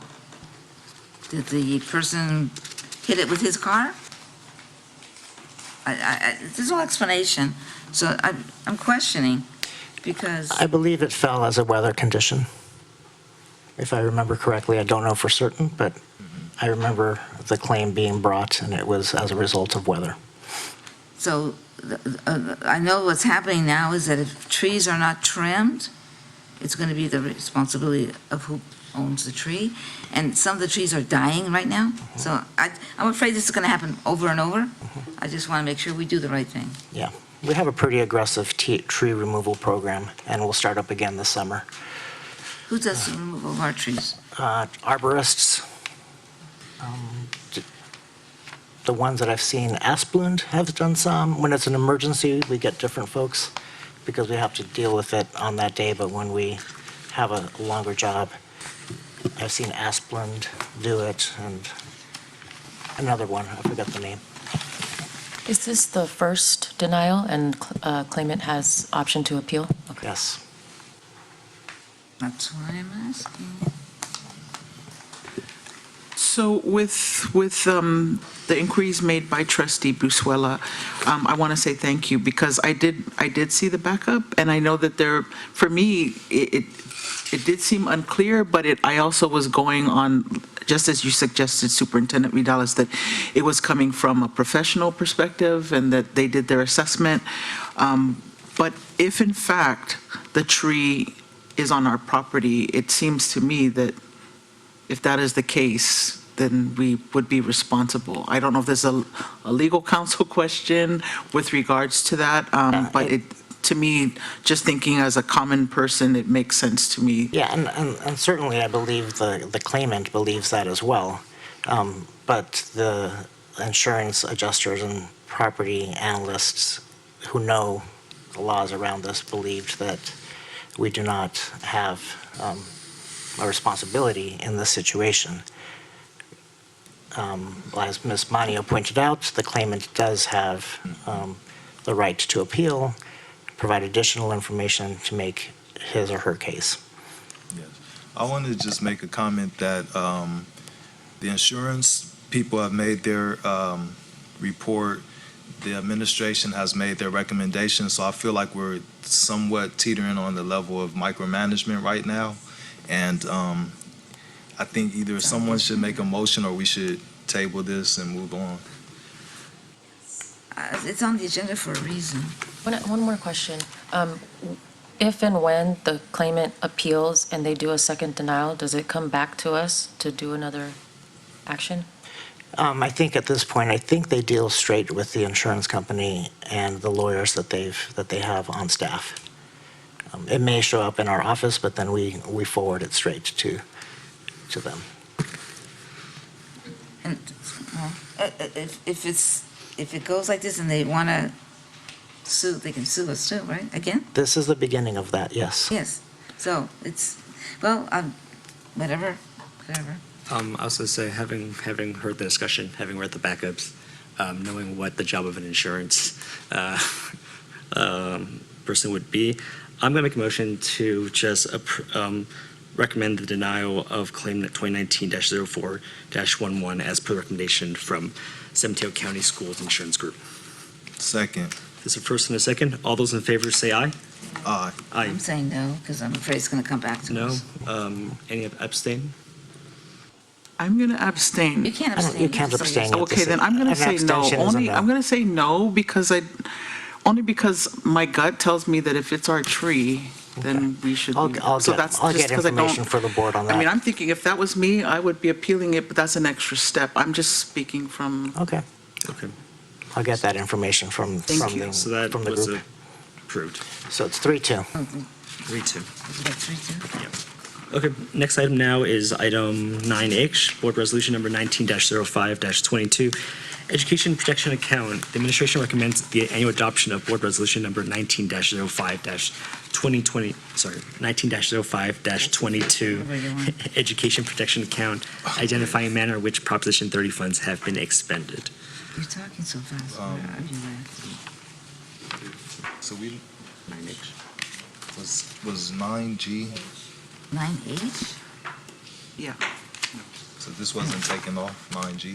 Wasn't taken off consent? 9G? We Oh. just No. amended it. Okay. The resolution was taken off. Okay, some years ago, this is actually a routine item. Each year we do this. Some years ago, when the funds were really low and we were trying to recover, the California voters voted for a sales tax to go on for so many years and for the highest earners to pay an extra 1%. And the sales tax has gone away since then, it had sunsetted, but the voters decided to vote to continue on with the 1% charge to the the wealthiest people in California. That money is for the Educational Protection Account, and it goes into an account, and it helps the state, instead of getting state aid, some of the money comes through this account. And so it has to be used for instruction, it can't be used for administrative salaries. And each year, we're required to state what those funds are used for, and those funds have been used 100% for teacher salaries. So, Good. so is this extra money? No. No? So when we get Prop 98 money, I know, it would be nice, right? Yeah. When the state was deficiting and stuff, and they couldn't, pay everything out, and the taxpayers wanted to try to figure out a way of getting more money. So basically, it relieves the state general fund of paying us dollar for dollar, that amount. So they just take it away from our state aid and pay it from there instead. There's no extra money. It's just from a different account. At the beginning, it was extra money, because had that proposition not passed, there would have been what you guys remember that were on the board called trigger cuts. Had that, trigger cuts yeah, would have trigger cuts would have happened.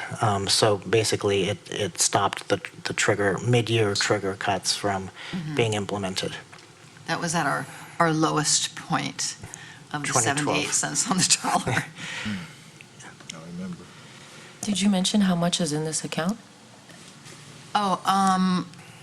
It's in the interim report, there was a line item for it. So, for instance, we get LCFF funding, and that LCFF funding, it's a certain dollar amount, that's what we're going to get, period. First, we get it from property taxes, and then we get however much our share of this account is, and then whatever short it is, comes through with the state aid. So I don't have that information with me as exactly. What number, what letter? Well, number actually, is it should be, Sorry, good thing we it have should be lids. on the attachment, the Yeah. total dollar amount. That's the amount that we get. I think I reacted. What letter was it? I thought I don't something have the happened. attachment. What letter? No, I've got the Oh, attachment, but what it's, letter is it? letter H. 9H.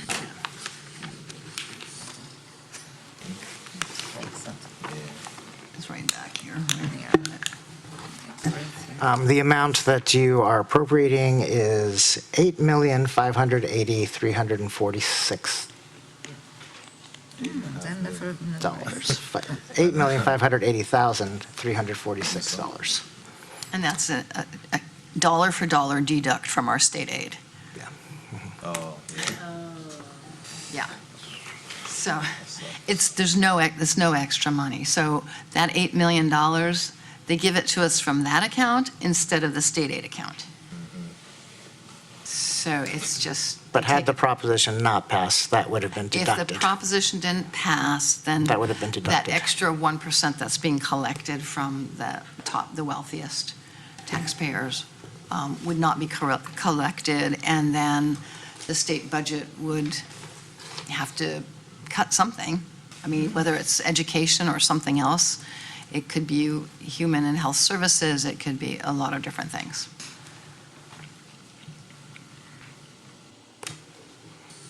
Any other questions or comments? If not, I will entertain a motion on this item. I move that we adopt resolution number 19-05-22A. Second Oh, motion. sorry. Yeah. Sorry. Number 19-05-22. Education protection account identifying manner in which Proposition 30 funds have been expended. Second motion. First and a second, can I get a roll call? Mr. Ali? Aye. Mrs. Brizuela? Aye. Ms. Manio? Aye. Ms. Leah Inga Anawai? Aye. And Mr. Koo? Aye. That was unanimous. Next item is item 9K, update on the state May 2019 revision budget. The administration will present an update on the May revision of the state budget for fiscal year 2019-2020. Good evening.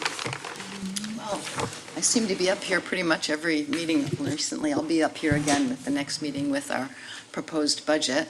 But in the meantime, in January, our new governor, Governor Newsom, for the first time proposed his January budget. And this is the May revise of that January budget. If I could say there was a budget that lacked luster, this is it. It has very, very little changes from the January one, and there's not much that is very interesting here. So basically, this is just how the U.S. economy is. It's good but slowing, and it's been the longest expansion of the economy in history, basically. But it will end one day. At the same token, California is doing well as well, but also it's slowing. And what I would like to point out is kind of what we were just talking about with that EPA education protection account and that top 1%. Where we get most of our monies are from, I guess this doesn't work anymore, right? Yeah. Are from the big three taxes. That's personal income tax, sales and use tax, and corporate tax. And the number one biggest thing, 72% of these funds come from personal income tax. And of that, the top 1% of California earners pay 46% of the personal income tax paid by the entire state. And if you add those all together, that of all those taxes combined, they pay 1/3 of all those taxes in the state. So that 1%, that extra 1% that they're giving, that's going into EPA as part of this. And a lot of that, of course, comes from the capital gains. And so it's very volatile. If these top 1% suddenly do poorly or decide to move out of state, say to a state that doesn't have income tax, we could lose a lot of funds. So that is like one of the biggest things. It's very volatile. So, what the governor's proposal is.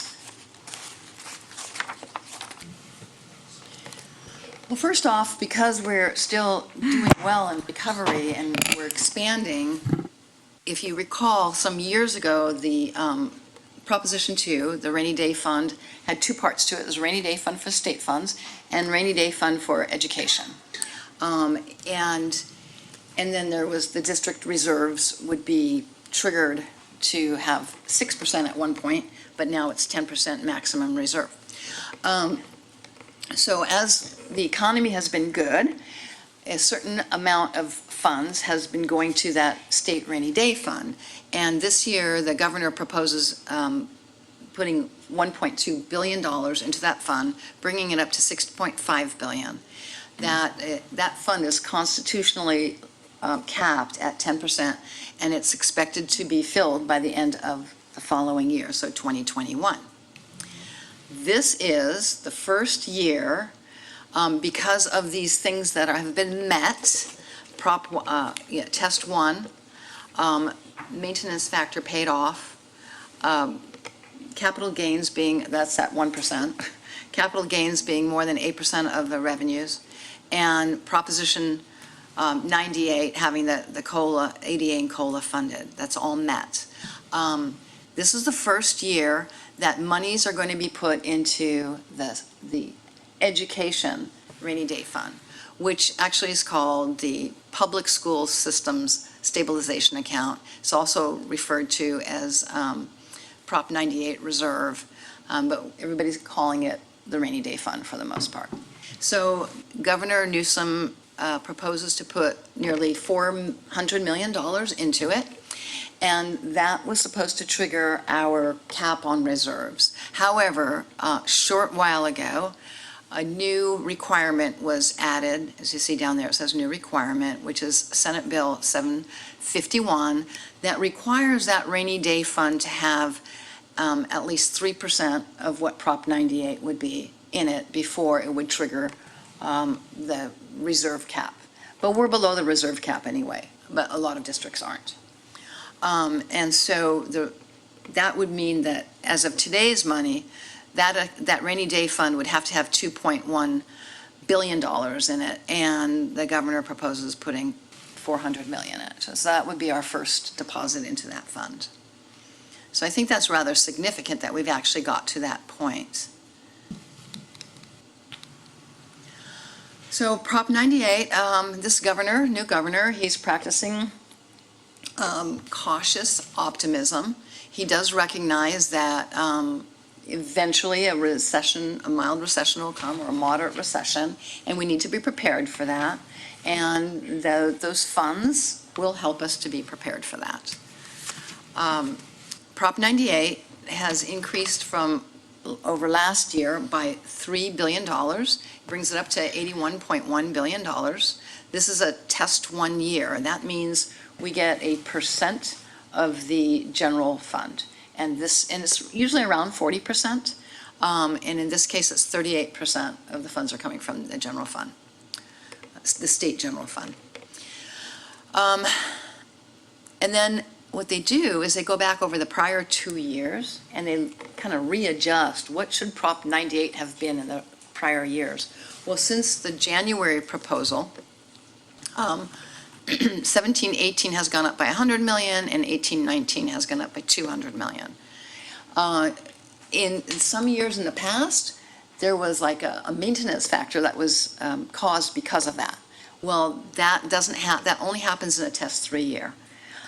We're in a test 1 year, so it doesn't matter if it was, $1 billion more. We would not get more funds. It would adjust the base for future, but it does not give us that. We used to get some one-time funds based on that, and so we won't be getting that. But anyway, the important thing here is that we have $3 billion more in Prop 98.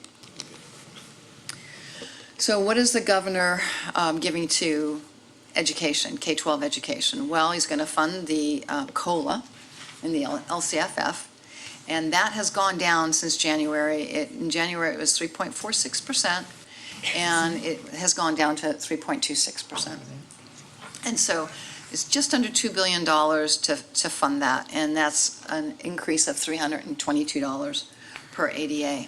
He's also going to fund special education, and some categorical programs will be increased by COLA. And then what he proposes is to put nearly $700 million ongoing funds towards a special education grant. Now, first off, districts have to have unduplicated count of 55% or more, which we do. But the other part of it is that your special ed enrollment, so the students with IEPs, has to be over the statewide average. So that would be as a percentage of our total enrollment of 10.93%. We are like teetering right on that. I mean, we're like very close. We're not going to be the ones to figure it out. The calculations haven't been put out there yet. But School Services has indicated that 75% of all districts will be ineligible for these funds. So it would be there for 25%. So we're like real borderline.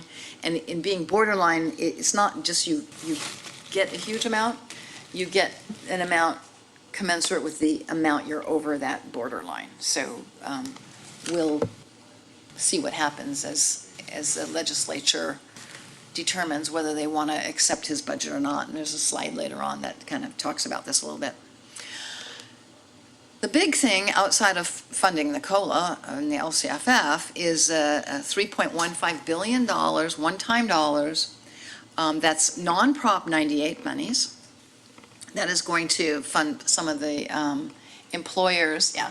Well, and again, the legislature has to agree with it, but I feel positive about this one. And so it would go towards the employer's STRS liability, and that is true money that would help us. So $850 million would go to decreasing the employer's contribution for the 1920 year from 18.3% to 16.7%, and in 2021 from 19.1% to 18.1%. So this would be a savings for the district that is $451,000 in 1920 and $316,000 in 2021. And it's already in the budget. The second interim that you saw had already included this because most of it, it's gone up. That 850,000, it was 850 million was 700 million in the second interim, so it had been included that. The extra 150 million will be included in the adopted budget. So as we're continue to build it. And then the real big part to me is the $2.3 billion that's put towards the long-term liability, because what's happening here is STRS has gone up so much because they determined that it was insolvent, and so they wanted it to be solvent, and they had a 30-year plan to make it solvent, and that's this increased rates go for 30 years. And so by putting $2.3 billion towards it today, it decreases, it's like paying off the principal, part of the principal of your house. And so it decreases the long-term liability by approximately 0.5% per year ongoing. And so for us, that means an ongoing savings of approximately $158,000 a year. So I could take that every year, you know, if he continued to throw some money there, because it would reduce our liability on an ongoing basis. And that gives us funds in the general fund. This is just the calculation for how we get our LCFF funds. This is I show this every year so that you can figure it out yourself if you want to. The formula is there. And this is what's important for us. What will we be getting? Well, what we expect to get in the 1920 year is, in the funding of COLA, we would get almost $2 million more for the funding of COLA. However, we're going to lose that declining enrollment protection that we have for this year, because this year we're getting, our LCFF funds are based on last year's ADA, and next year our LCFF funds will be based on this year's ADA. And so this year's ADA is considerably less than last year because of the declining enrollment. And so of the $2 million, we won't be getting $1,567,000. So our net increase is going to be $400,000. This is just showing you the out years of COLA, and the out years of COLA are pretty significant. They're decent amount. There was a year we had a negative COLA of negative zero, it was 0.85 negative, and another year where we had zero COLA. So it's kind of nice to see 2.8 and 3.16%. That's pretty healthy. This is the ADA of 5,759 students of average daily attendance is what we're projecting into next year. So what we've got this year is what we're projecting into next year. Our unduplicated count percentage is 70.69%. We hope to keep that up, but again, as minimum wage in California rises, January, it'll go up again, another $1. Our students for the free and reduced meals are based on the national level of poverty, not California's level of poverty. So we're right there with, Louisiana, Mississippi, Alabama, Kentucky. All of those have the same approval rate as we have for our free and reduced students. So that it's possible that our unduplicated count goes down, as well as the fact that people are afraid to apply for it. Hopefully that will change. There are no one-time funds in this budget. The governor does not propose any one-time funds. And to show you what our increase is in the following years, and this is adjusted, the STRS and PERS, this is a combined number, and it's adjusted already for the governor's reduction. Next year, we'll have $340,000 more in contributions to retirement programs, and then the following 2 years, another $1 million.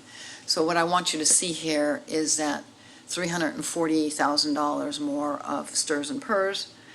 We're getting $400,000 of new funds. So we're getting $60,000 more money that isn't going to be eaten up by that. But this is already included in the budget, so that you know. So concerns and considerations, well, we have a new governor, and we need to learn him. We need to learn what his MO is, and how does he work with the legislature. We know after 8 years how Governor Brown did. Now it's time to see how Governor Newsom does. So I can tell you, it already appears that Governor Newsom prefers categorical programs over one-time funding. And also this STRS part, which I like the STRS part, but I would prefer ongoing funds than categorical funds. Also, the legislature strongly opposes his special ed proposal. They would prefer to have the preschool added to our funding formula, which would be good.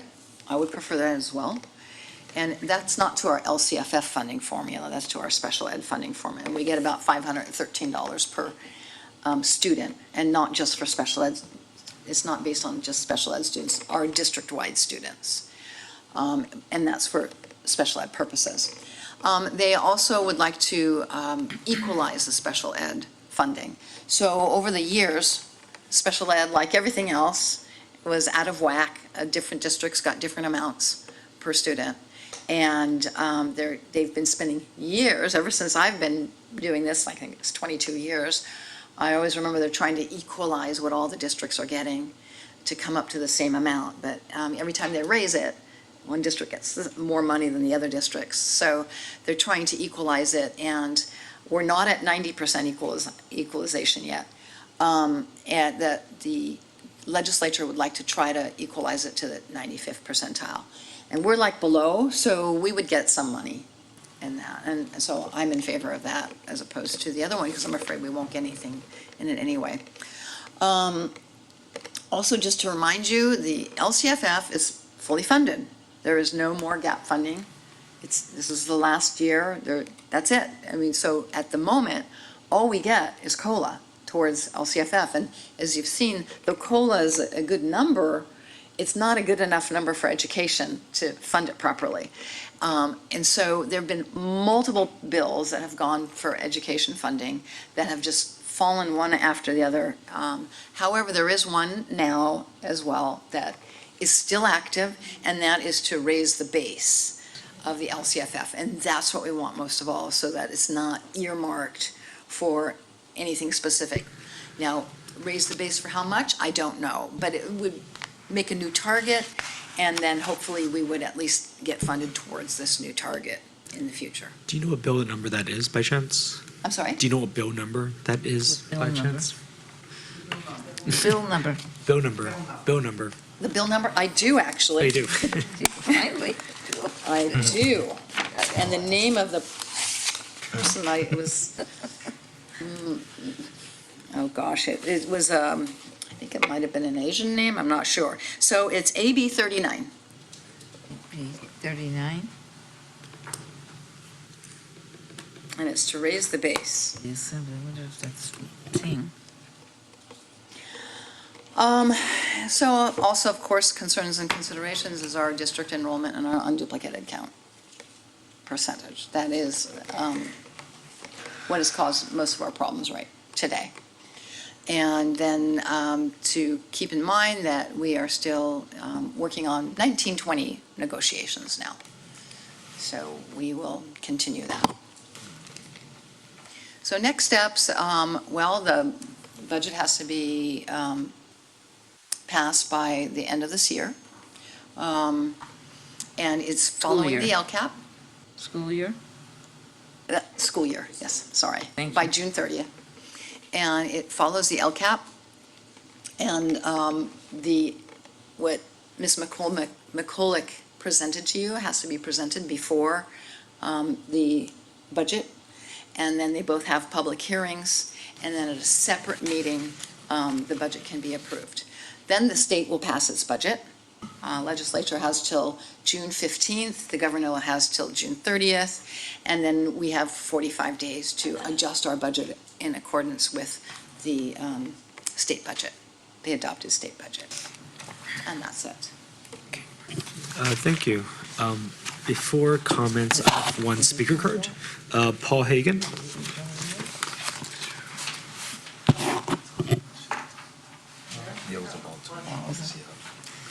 Ask a question? I don't answer it. Could we go back to one of the first slides where you, way at the beginning,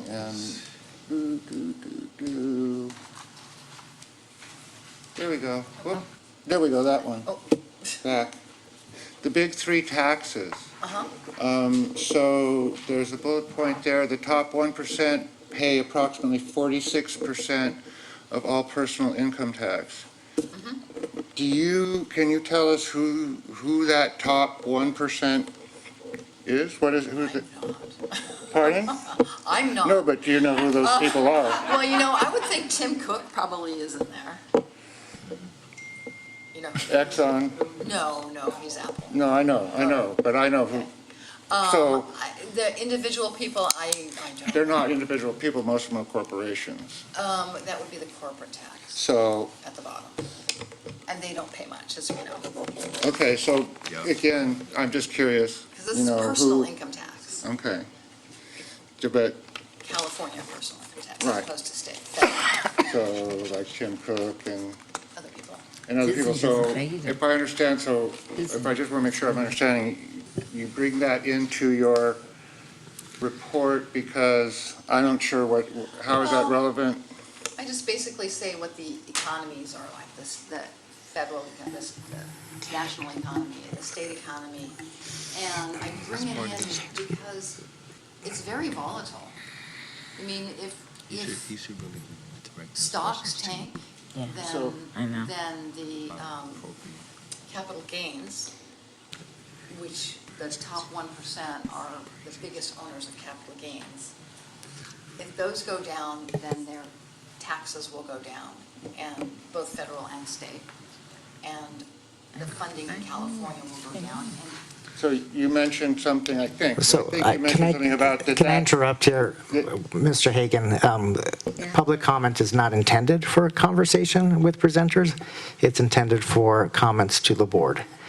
So I think we can have that conversation later. I think the point of getting to your point, this illustrates just how the structural faults in the way California funds. I understand, I Yeah. just want to make sure that I Yeah, heard. yeah, it's just, it's very volatile. That top 1% can lose their income rather quickly.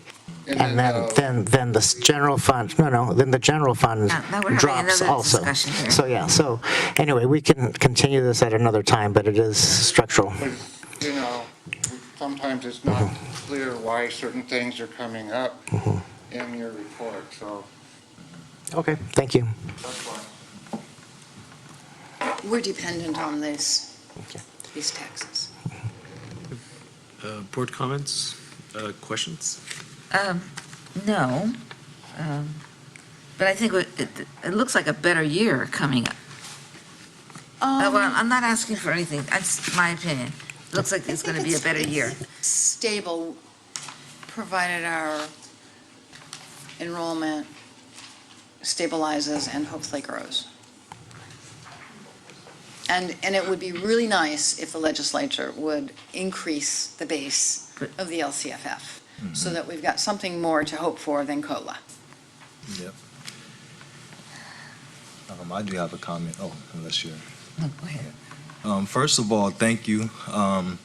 And also, I just wanted to mention that I wish the councilwoman was still here, because these are the agenda items that I would appreciate our city council people and our county supervisors to come talk about this. Talk about wages, talk about housing costs, and talk about how they can talk to the state legislatures also about raising the base funding. To me, that's a more appropriate venue for elected officials to come speak in this venue with our teachers and for our teachers. So I would like to invite, hopefully they're looking at this or listening, I would like the city council people to come talk about these issues. And also invite the teachers and everyone in the room to go to the city council meetings to talk about these issues as well, because sometimes in this venue, we're hearing things that are out of our locus of control. We're doing the best that we can with what we can do, and we can do better. But I think that these conversations need to be had with some of those people in the room who can do something directly about it. And I don't have any questions tonight, but I just wanted to make that comment and say thank you.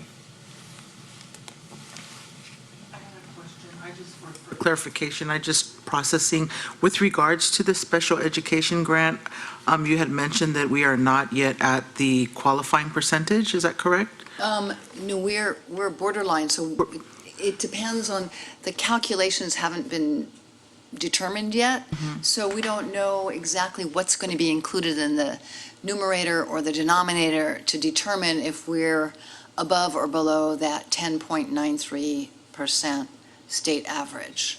And then We you have have to be like, above that. and I'm just curious if you're aware, I'm just thinking process-wise, where it shares here that 75% are probably going to be ineligible, 75% of the districts. So then what happens to that money? It goes If to we- the 25%. But I mean, it's just, you have all this money that 75% can't access. That's correct, and perhaps that's how he made that 700 million. Maybe that's how he determined this is what he wanted, and he wants it for this group. Yeah, I mean, but it just doesn't So- make sense if we're And- talking about access, and I'm just trying to process, so now I Right, right. understand that It's about technically $14,000 per- 75% we will not be I think able it's to about access it. $14,500 per student that they determine that we have, or if we're over the limit. Thank you, I appreciate Of the number of students that are over. So if we're over like 5, then it's like $75,000, right? So it's almost 15,000.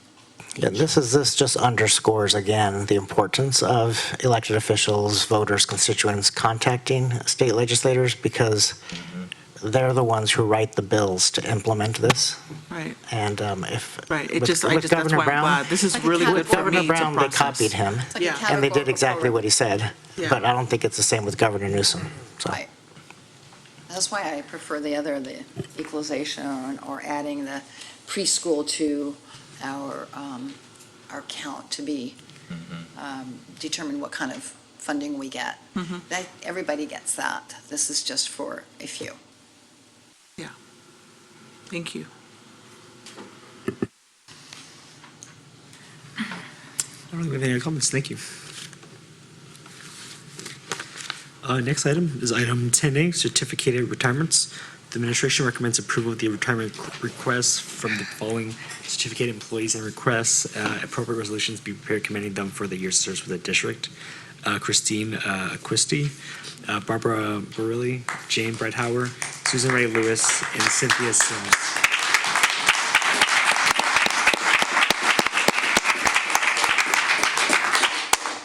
If one speaker card, Liz O'Neill, principal.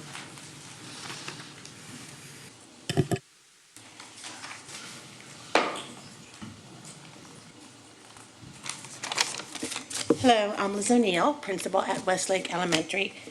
And I just wanted to take a moment to address and honor Chris Acquisti. I've known her for over 10 years and worked with her for those last 10 years. So Chris is an amazing educator, coach, and friend. I first got to know Chris while I was teaching first grade. She was my math coach, and that proved to be the single biggest force to improve my teaching. She helped me improve my teaching in a way I never thought possible while having fun doing so. In fact, many of you may not know this, but Chris, working with the past JESD math department, helped create a video that has been posted on Inside Mathematics for the past 7 years. I only have data for the past 3 years, but during this time there have been approximately 6,000 views of this video that she helped orchestrate. It has been viewed in 48 states and 61 different countries. Chris has literally helped put JESD on the world map. In my current role as principal, Chris, now an IST, has been equally helpful. She has helped my staff make sense of our new math curriculum in a way that best supports our students. Additionally, she has helped me find ways to better support my teachers so they can continue the amazing job they are all doing. I will miss Chris personally and professionally, but I'm excited for her to experience this new chapter in her life. Congratulations, Chris. And remember, in 6 months, you will be Westlake's exclusive substitute.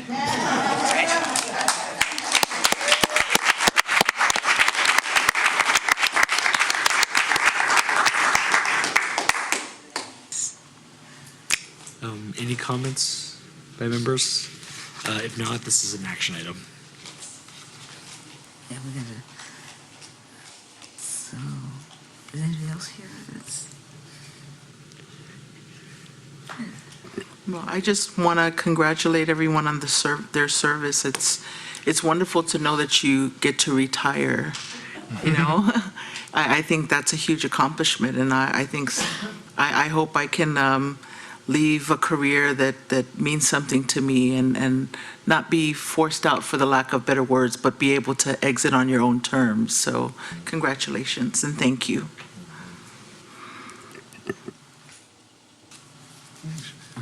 So I just want to congratulate all the folks retiring, and that's wonderful. I didn't know that you have done all that, so it's really great. I really appreciate that. So with that, I'd just like to say that I wish you lots of success in your retirement, and I hope that somehow we'll get to see you back again. Okay? Yeah. So. I would also like to say thanks for all your service, and as Ms. Brizuela just said, please come back so we can see you again. We won't put you to work if you don't want to. Well, you know, that's when one colleague talks about another, it's wonderful. It's a good feeling to have. And I know many of our teachers do try to help each other, principals as well. And I think that it's really wonderful that you guys feel that way, because that's success for everyone. Most importantly, the children. So, thank you. So, anybody else before we make a motion? No? You want to make the motion? You make it. I move that we accept the retirement request from Christine Acquisti, Barbara Baril, Jane Breithauer, Susan Ray Lewis, and Cynthia Sims, and that appropriate resolutions are prepared commending them for their years of service with the district. Second? Okay, I'll third it. There's a first, second, and third. All those in favor say aye. Aye. Congratulations.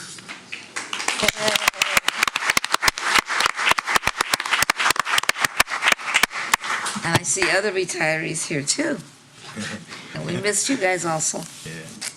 Next item, item 10C, assignment of certificated personnel outside of credential authorization 2018-2019.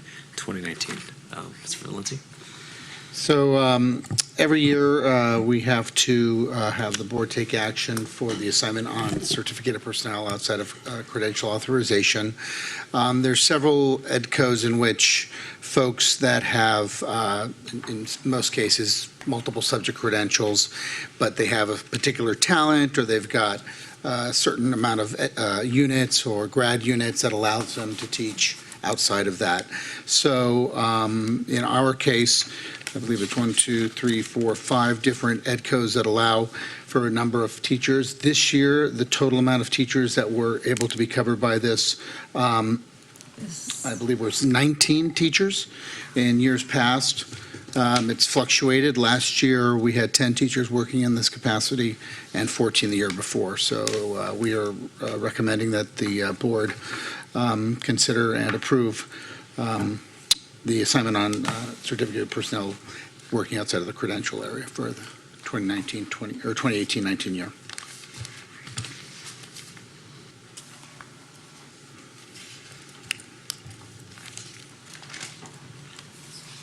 I move that we approve the assignments of teachers who are, what is it?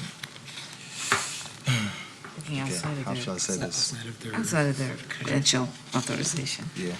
Authorized to teach a subject outside of their credential authorization per the listed education codes.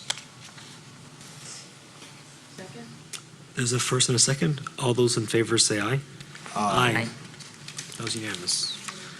Next item is item 11A, retirement classified personnel. The administration recommends approval of the retirement request for the following classified employees and requests and an appropriate resolution be prepared commending them for the years of service with the district. Marilyn Lucas and Denise Cattell.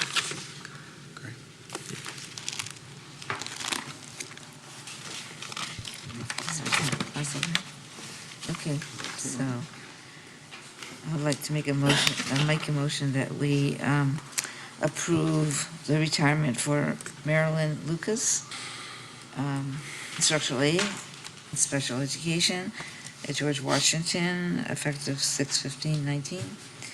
And then Denise Kotoff, school administrative assistant, Daniel Webster School, effective 8/4/19. And the appropriate resolutions be prepared commending them for their service. Second? First and a second. All those in favor say aye. Aye. Congratulations. Thank you.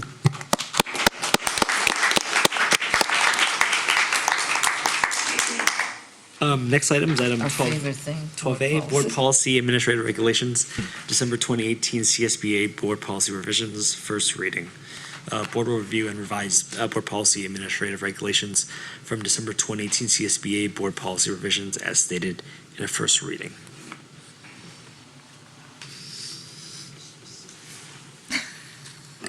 There's no discussion? No? I'd like to motion that we approve the review and the revision of the board policies from December 2018, as stated in the first reading. Second. There's a first and a second. All those in favor say aye. Aye. That was unanimous. Next item is item 13A, District Program Services and Commitments Reduction.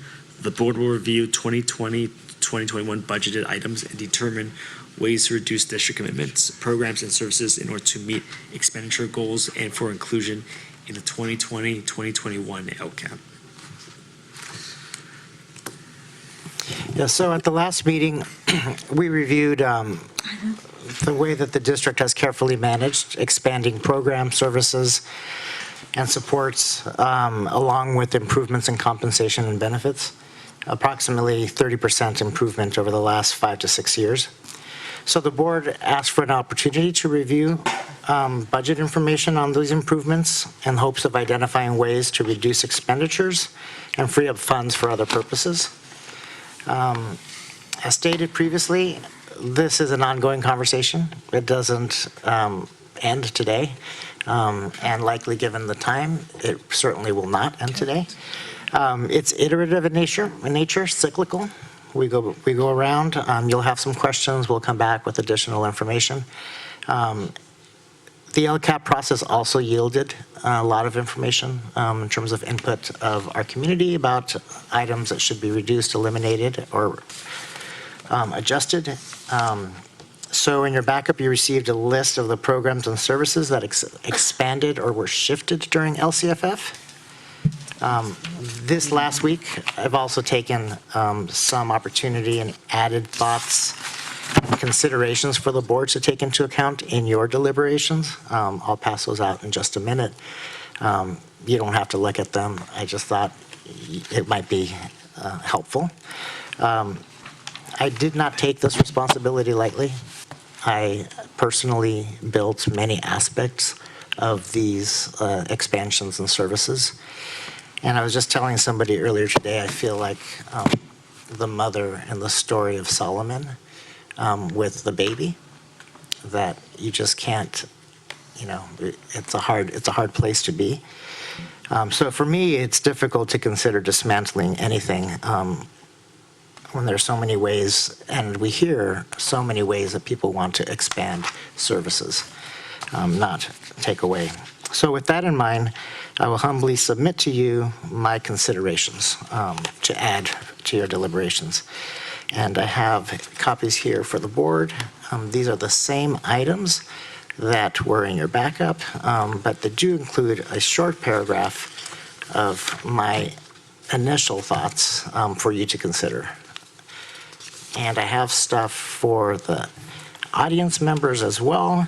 And I apologize to you. I was learning how to use the copy machine this afternoon, and it was stapling in the wrong corner. And at some point, I think I put something through backwards. So anyway, I do have it, but it just might not be in a pretty order. So we don't want them. Okay. Somebody flexible thinkers out there that wouldn't mind. What's this? Here, pass it down. This just has 2 extra items added to it. That's it. This is more explanation though, huh? Probably, yeah, it does. That's what, Yeah. Yeah. The green ones are in the right order. It's about to hit the road.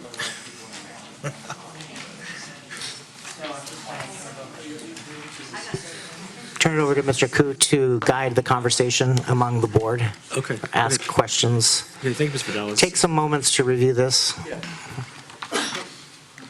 Would the board like just like a couple minutes just to at least look over? Yeah, we just got it, so, yeah. Go on.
So if I'm going to check my fellow board members, how much extra time would you guys like?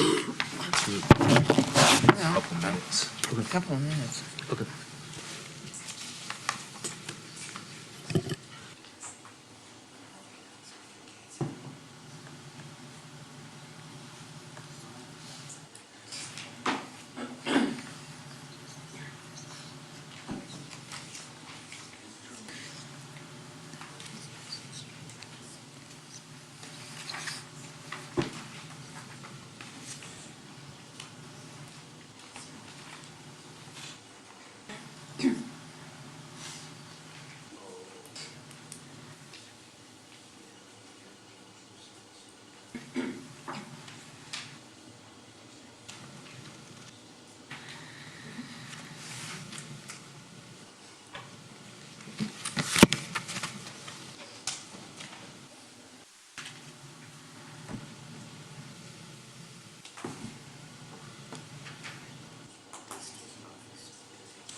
Whoa.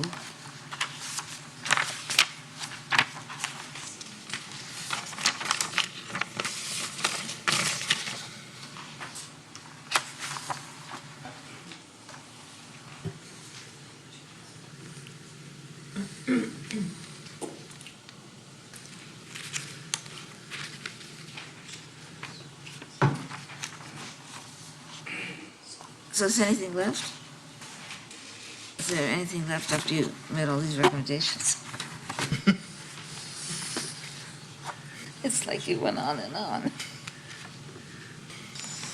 It looks like everybody has had a chance to look at them. So I was gonna possibly suggest just kind of going through each line since it's written that way. Any thoughts on counselors? I agree with the recommendation that we don't cut any of the counselors right now.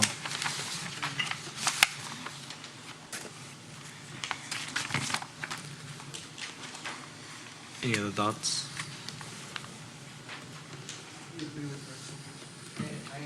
I agree with the recommendation as well. I do too. There's a lot of stuff that I want to see cut. Yeah, so the only, just for clarification, word usage, I only made recommendations when I said no cuts. The other ones, I just gave you considerations.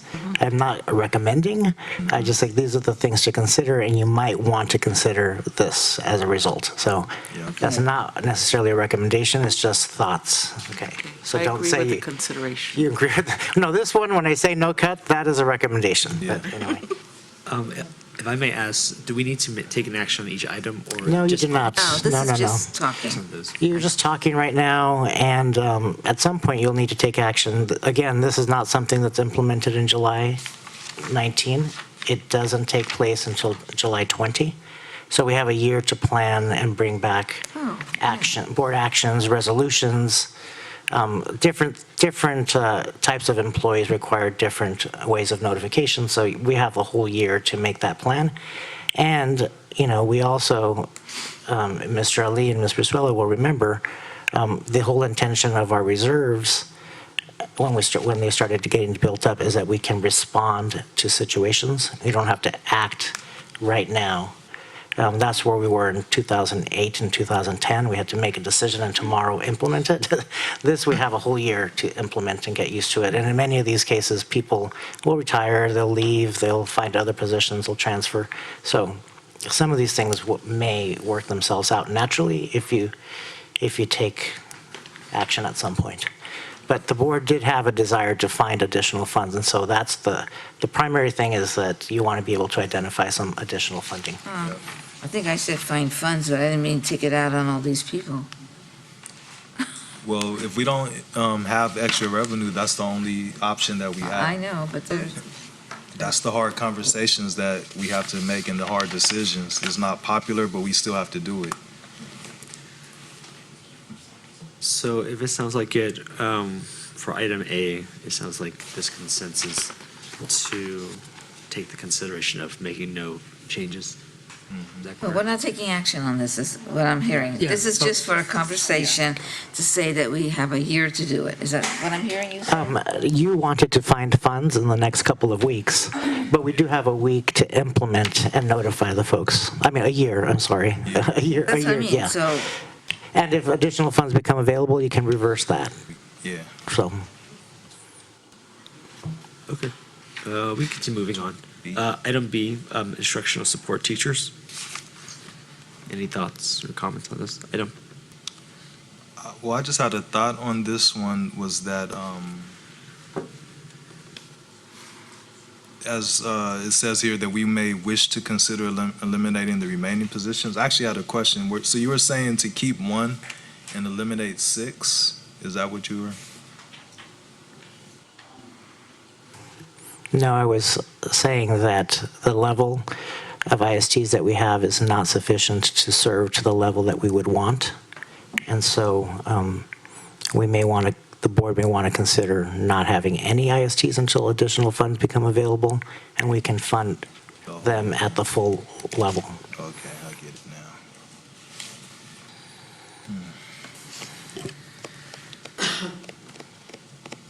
There's great work happening even at the lower level, so don't get me wrong. But you did want to have some opportunities to look for money, so. Yep, it's an option. I believe this is one of the or this was something that one of the teachers or administrators, was an administrator, I believe a teacher did speak about this issue of the coaches. These are the coaches, right? I think a teacher may have sent the board a letter about this. Okay, Yeah. yeah, I knew it was something. Any Oh, yeah, it thoughts? was a letter. Any other thoughts from other board members on this? If we decide on this, at the very last line says that they would have first priority for placement. Would we be able to do that beforehand, or no? Before what? Before we let them go? We're not, we would we'd eliminate the position, Right? but then other positions are available, and then they fill into those positions at the end of next year. Is that a guaranteed? Oh, yeah. Okay. We always keep a certain amount, an equal amount of temporary teachers for every permanent teacher that is out of the classroom.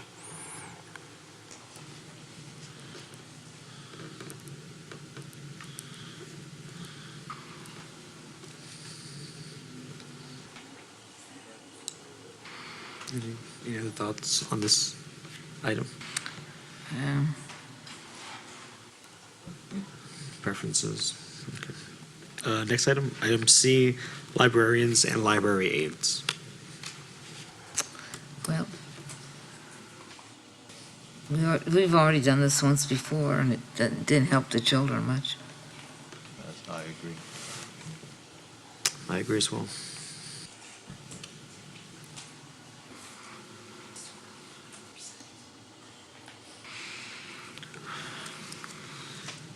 Any other comments on this one?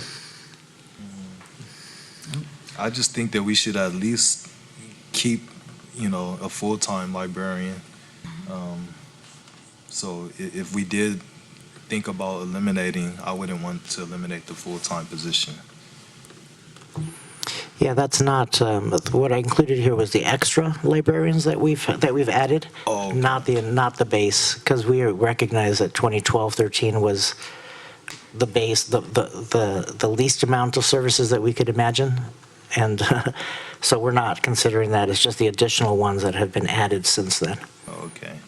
And then it says 1.8, so there's a person who works. Okay. Next item's item D, nurses, 1 full-time and aides, 3 at 3 hours, so 1.2 full-time. We're going to eliminate the aides too? If that's what the board chooses. I did not make that recommendation. Yeah. So on this one, I again agreed with the recommendation to not cut any nurses. Oh, yeah, definitely. We don't have enough. Okay. Sounds like a pretty well-rounded consensus on that one. Next is 1 music teacher.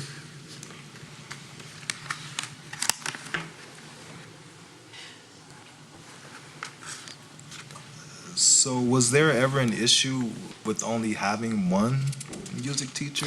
Was that identified as? So again, this is an additional teacher. Oh, okay. We've had, the base is 3 teachers, and we're not looking at those, the 3 teachers at the base. Okay. We're only looking at those that have been added since 2012-13.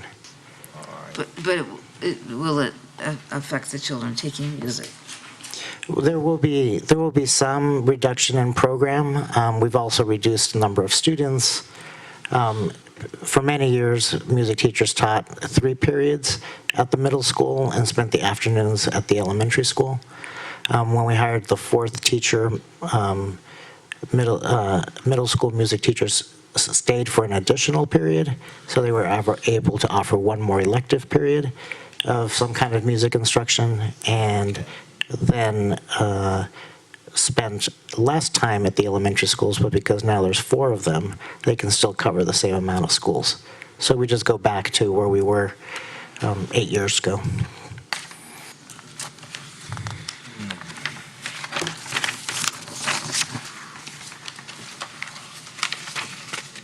No comments or thoughts on that one? I guess we'll wait. Okay. Next one is. So there's no the sports? Is that right? Yeah, item F, after-school sports and transportation. So what does it cost us, 91,000? Is that just for the buses? It is stipends for coaches, it's buses, it's uniforms, although It's everything. equipment.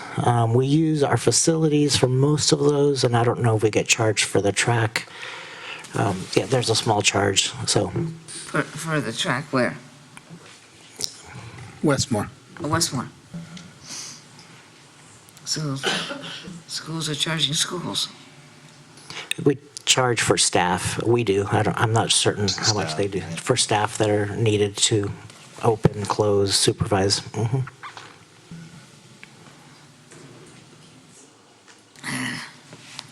I feel that we shouldn't make any changes on after school. Yeah, I don't But think so. we will eventually have to if we wanted to, but it's more just a kind of conversation of what we think right now. Okay, next item, item G, Soul Shop contracted services. Well, as was mentioned earlier tonight, I think that an adjustment could be made, or at least give the school sites discretion to decide which parts they want to cut from Soul Shop or whatever. social-emotional learning programs that they have. And, but I agree that if, we have these counselors now and we've been beefing up our own employees to better serve the students at tier one, then maybe we should think about cutting that part of those services as well. But I do believe that keeping the second tier of small groups of peer educators or conflict managers, whatever they call them at the different schools, I think that's important. If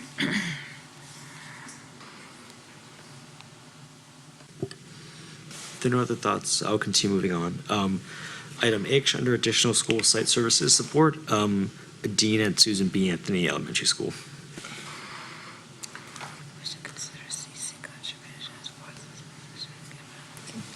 Once again, I'll say something. On this one, I kind of felt like it should be more of a site decision, but that's just my thought about it. So the reason it's on here is because it was a district decision. So the district, for the first one, item H, the district provided this when the school had over 550 students for more than 2 years in a row. And then we provided this additional support. The school has since dropped in enrollment, as have all of our schools. And the recommendation is that when that is true for more than 2 or more years again, that it gets eliminated. And the site, prior to this, did fund additional support. It was not in the form of an administrator, it was in the form of a school support resource teacher, or student support research teacher. Did the school welcome the addition of having this part-time dean, or? Yes, they fund the other half. Oh, okay, I see what you're saying. Next item I, vice principal at FDR. So this is similar to H, where the district, okay. Yeah, but the reasons are different for the vice principal at FDR. Then so next item is item J, discretionary funds at sites. Did you want to talk this one a little bit more? Sure. So the school sites receive funds to determine and to use at their own site according to the needs that they see. It used to be largely categorical. The state removed most of the categoricals, and they come in state generalized funds. So this is the grand total of what schools get, and one possible way to find funds is to reduce the amount that schools get. I would not recommend reducing by more than 20%. 10% could be feasible. Less than 10% if you're going to cut lots of other things, so that then they can purchase those things. It might be well for us to get a list of the things that they are using that discretionary funds for, and maybe we can evaluate, should it be approved or not? But that's the site council decision. That's their decision. No, I understand that, but there's sometimes when you got to make cuts, you got to know what they're spending on so that we know if it's going to Isn't that affect like education. micromanaging a school site and telling them how they can spend the money at that point? Yeah, and so all of those activities are in the have to know what school they're doing. plan. You do know. You get the school plan for student achievement every year that the board approves. All of those But after the funds fact. are delineated in that. Yeah. Yeah. But it's, I think we should know. We should be able to plan on this. We made the decision to let them do it, but if there's something that is. The decision for what gets reduced is not yours. The decision is the school sites for how they're going to reduce their services. That's the way that we. Just for that particular amount. For those funds. Maybe they can make some suggestions. Duh. That's true. Well, I'm just. What does that add up to be? Let's see. You're talking about 3 million $541,000, Mhm. and we shouldn't be concerned about it? I kind of think, I'm not saying that we would change anything, but I think they need to know it. Perhaps if we're cutting other things, that shouldn't they look at what they're doing and maybe cut something? I'm not saying we Well, control it. can I add to that? Would you? Yeah. So when the sites make their decisions, they submit it to you first, or? Well, there's conversation with central administrators, but they make their decisions at their site level. I understand But once that. the decision is made, then they have They a submit it to discussion. us, yes, and we submit it to you for approval. Okay, but what I'm saying is, if they know that we're gonna maybe have to cut a lot of other things, doesn't it behoove us to let them know? How can they help telling us what they might be able to do without? But that's why I'm I'm asking. just saying, it's a discussion. I'm not saying we're gonna control it, but everybody's asked to tighten the Correct. belt. No, I understand, and Saying I'm that's controlling it. the sentiment of this item, is that the board decides what gets, the amount that gets reduced. The school sites decide how they're going to live with Okay, that amount. then we'll look at the total amount then. Is Yeah. that what we can do? That's what the consideration is, yes. Okay. But I think to address what you're asking, the actual process, when they submit it to the administration, it's going to come to us, and we don't have to approve it. We can say, well, we need Well, some. that's kind of, I'd like to have them be partners with us, to know that if they know that we have to cut all this stuff, So I think, would they be able to say, hey, maybe we can do without this right now Mm-hmm. until other funds come about? I mean, I'm just saying, Mhm. don't we have a right to include them? We said we need help for everything. So I'm just saying it, I'm looking at that and I say, whoa. Okay, so, Is it right, I was gonna say, is it right to assume that if you reviewed last year's student achievement plan and previous years, you can sort of get an idea and feel of how each yes, school is gonna we can print the budget page for each school for you to look at, that itemizes okay, so what they then spend. I'm not that far off. Or then. you can just send us an email with the. I'll send it to you, yes, and Okay. Yeah, no, I know how it works, what I'm just saying is, we need help from everyone. no, and I think everybody wants to help. It's just that this is like the other ones, it's the board's decision to fund or not I fund. understand This one, that. the school sites decide how to do it. I understand, but if they know that we're struggling with all this, maybe they will lessen the burden. So you would like them to voluntarily give up funds? No, I'm not saying Yeah. give, No, that's what I okay, mean. never mind. I'm trying to say that this is going to affect everyone. Yes. If we say we're not going to have librarians, or we're not going to have this, not going to have that, if we do that, it's going to affect every school. So if they know that, and maybe some of the things, they could say, well, maybe we'll hold back on this, so that we can keep our nurse, we can keep I mean, everybody's got to be on this together. That's what I'm saying. I'm not saying I want to do it, and I'm not trying to control it, but let's all work together. And maybe we won't have to do it. That's true. Maybe Newsom will come through with what he's saying. I have a question, sorry. What does SNC mean in SC? Yes, sorry. S&C is supplemental and concentration funds. Those are funds from the state given to improve or expand services for our students who are below grade level or English learners, homeless, foster youth. School Site Council, that's a committee at every school that looks at their budgets and passes a budget and makes their decisions for how they're going to live with the funds that they have. Any other question on this item? One more, sorry. What month are these budgets submitted to you? Generally, they come, we ask for them at the beginning of the year, so their first site council meeting actually approves it, but they begin their discussions, as Ms. McCulick alluded to. The discussions are begun in the springtime, February, March, because they need to make decisions about what they're going to fund, and you can't decide that in September, because people already have jobs and commitments. So they decide in the springtime, and then they finalize it at the beginning of the year.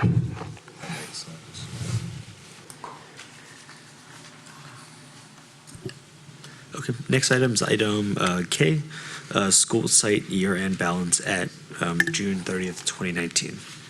This would be a one-time action.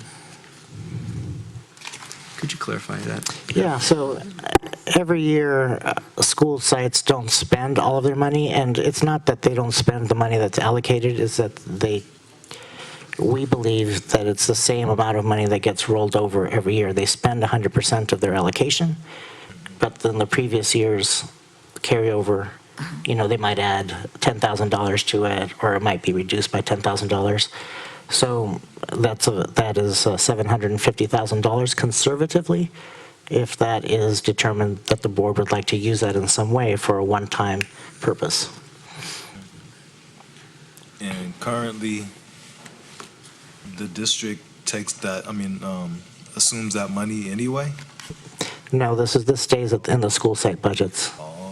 That's why, when we do the actuals, and there's a certain amount of carryover that we don't have, the district doesn't have any way to use that unless board takes action to use it. But does that mean we don't have to give them as much the next time?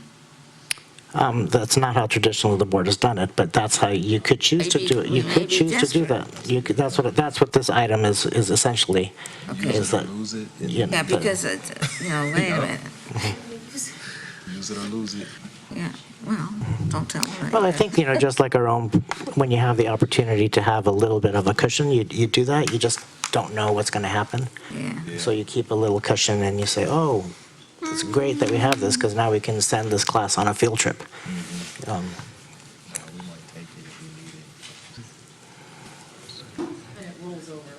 It does. So next item is item L, additional special education services.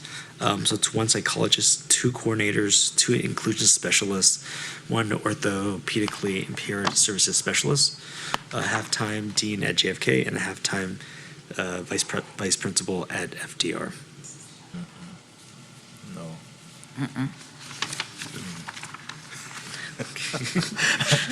No, I don't think so. Okay. Next is for sure the specialists we want to keep because they provide services to the students. We do have two half-time administrators at each school funded from special ed.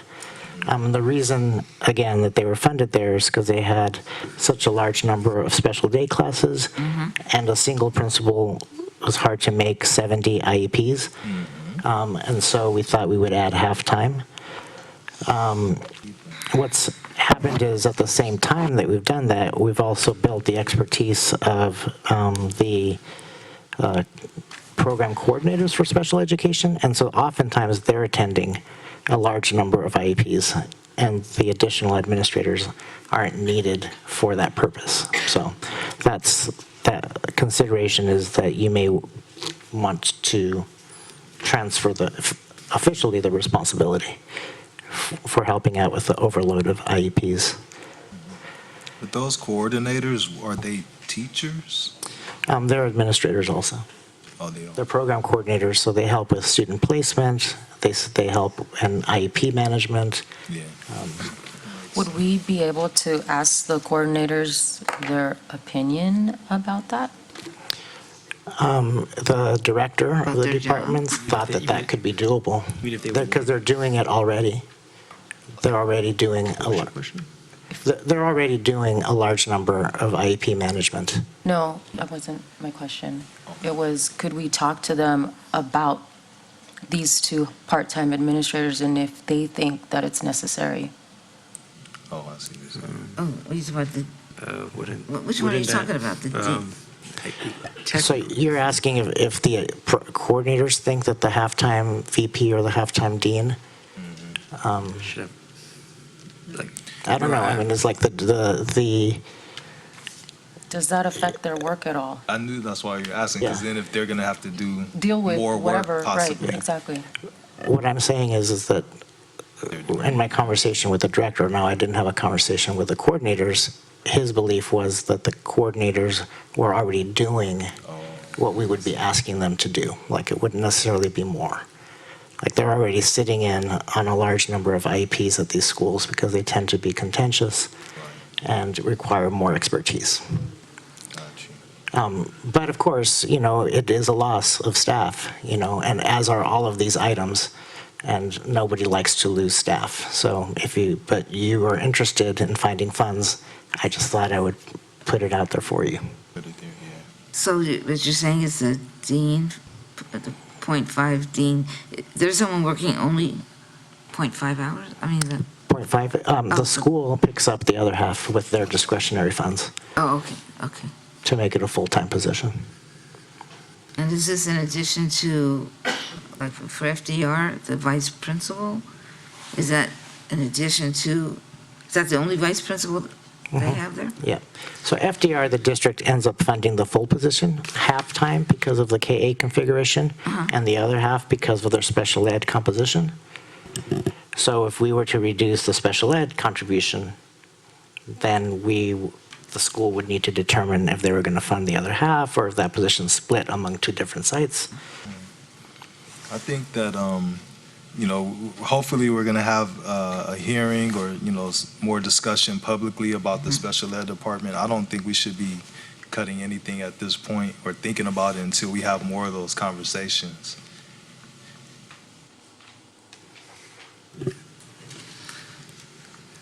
Next item is item M, additional technology support. So one director and then four tech technicians, one administrative assistant, and one senior account assistant. So, I don't get this. Yeah, so this is one area of the district that has really changed in the last 5 years. It used to be 2 people, and they just basically handled the servers for email. That's all they had, all they had time to do. There was very little technology in the schools, in the classrooms. And so over time, the technology purchases have increased. So the devices require more servicing, more support. Staff at the sites require support. Additional requirements and mandates have happened that we now need to integrate and have support staff to help handle those data submissions. School sites have started to adopt electronic curriculum components. So we just recently added a 4th technology technician. And that was, one consideration for the board would be to just go back to where we were in October. But if we did that, we would also need to tell the schools you cannot buy any more new devices.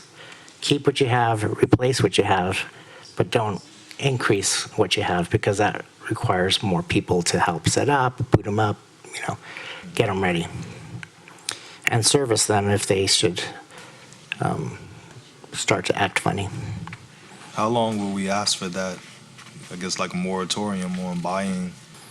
Until we have the staff to be able to cover their purchases. And schools did make quite a few new purchases this spring, so even doing it with what we had before will be tough. But we have a year to adjust. The other possibility, it does mention briefly that if we charged that extra support person to the site budgets, reducing them by $100,000, then we could continue to pay for this and sites could continue to purchase until we're maxed out there. So on this one, it says, this position could be maintained by further reducing site discretionary funds to fund the added site support. So is that sort of what I was saying, that you might look at their funds at each school and determine? It is a combination of that. It would be, it's a district position that exists to support the sites. And every site doesn't use them every day, so no one's going to fund, I just want 10% of that person. There isn't that. So, but the district, the board could decide in terms of because the board decides how much money schools get.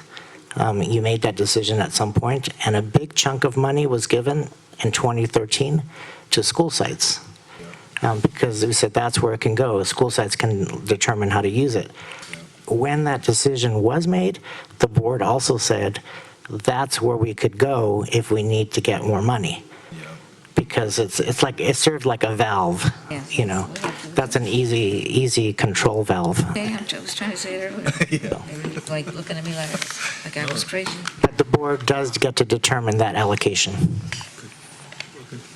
Okay. I'm just going to keep moving Next, along. keep on going. Item N is custodians.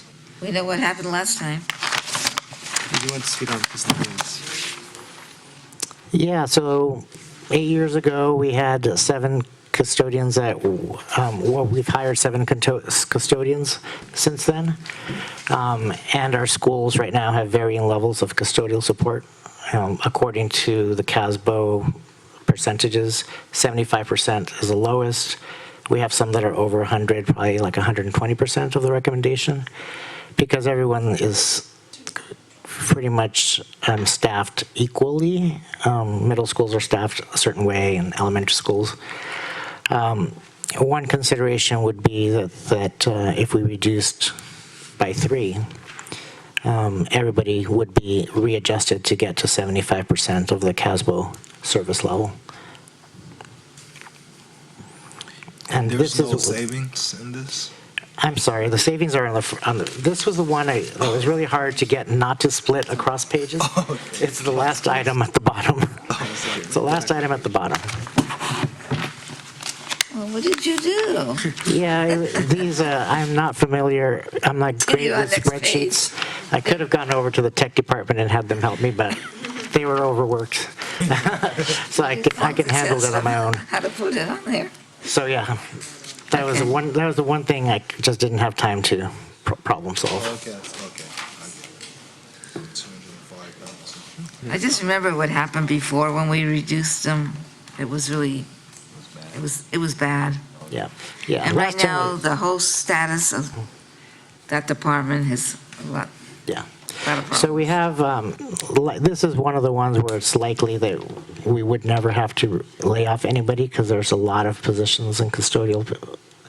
The custodians either move up into day custodians, and we have to hire new night custodians. We have a lot of subs that are working as night custodians because we can't fill them, because people don't want to work as a night custodian. They have other options in the marketplace. Okay. So the next set of items are other related information. So section underfunded through categorical budgets. So there's one program director for student support services, one program director for teaching and learning, 0.8 admin on special assignments, new teacher induction, and special and summer learning programs, and then circle up and contracted services. Yeah, so I just included this as other information. Categorical budgets are not available to be used for general fund purposes, but over the last 8 years, we've had to move staff around appropriately. We recently had a federal program monitoring. They came in and said, no, you can't fund this person for categorical. So finally, I think we settled on the homeostatic situation where these are the folks that are okay to fund from categorical budgets. And we had the categorical budgets were split across multiple individuals before. So now we've just consolidated it. And the next set of sections are already removed from the 2019-2020 budget. So 1, English language learner program, director, 0.4, and assistant, 0.6. 2, instructional support teachers, 1 teaching and learning administrator, and then 1 psychologist. But those have already been. Yeah, that's just for your information to say that, we've already been making reductions in the budget as opportunity arises. Because we do know that we do have that structural deficit that we need to reduce, and you approved this at the second interim, the decision was rather than laying off someone who has a job, not filling an open position is preferable, because you don't get nobody has to lose anything. So by doing that, have we noticed that some child or somebody is not being served properly because of not filling those jobs? No, not yet. The psychologist, Yes. the psychologist is, that one is just based on Yeah. course, on, the number of students that are in the program. Right. So we needed one less. So we've, Okay. if we had that person would probably be working a lot because there's always more work to be done. But it's those conversations we have with management about, well, you're only serving so many, you can probably do with some fewer staff members. So the position became open. Do you really need to fill it? No, we can figure out another way to get the same job done. Okay. And then the last set of items for other areas of study is the Personnel Commission budget, 3 middle school attendance clerks, a district office clerk, non-executive support, a district office extra clerical support, and extra hours for alarm runners. Yeah, those are extra things to study. I'm not certain how the board can either direct the Personnel Commission or maybe even they have to ask to reduce their budget. So we have to figure out, because it is a separate entity within the district. So I haven't found the answer to that. We have it out there. Middle school attendance clerks, they were first hired when we did paper attendance, and they were responsible for entering that data or logging it, probably initially logging it into a binder that needed to be kept track of. Now, computer is all computerized, automated, and done from the classroom. And they do some work still, they do initiate phone calls home to parents and things like that, but we have to study to see. I could speak on that one, but I think we're ignoring the fact that it's middle school, and they're a big help. They take over if the secretary is out, whatever you call them, secretary.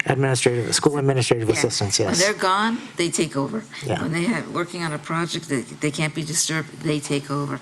So you got to be careful with this. No, We got to know exactly what they do, and they work hard. That's why it's an What are you gonna area, do? that's an It's a area of middle study. school. That's an area of study, right? We have to, like you said, we have to learn just what they think do. that- That's like leaving something blank. Yeah, none of these people in here are twiddling their thumbs. Everybody's working hard.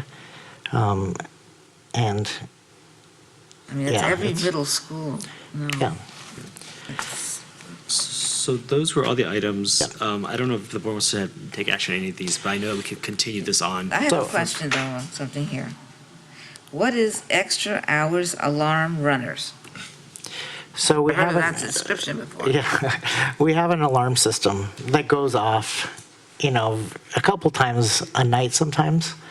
And we have staff members who sign up to be the alarm runner and respond to that.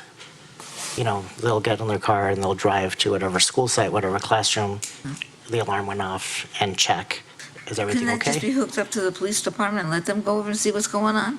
It'll be more expensive if we, Oh, if it'd be expensive, they respond to alarms.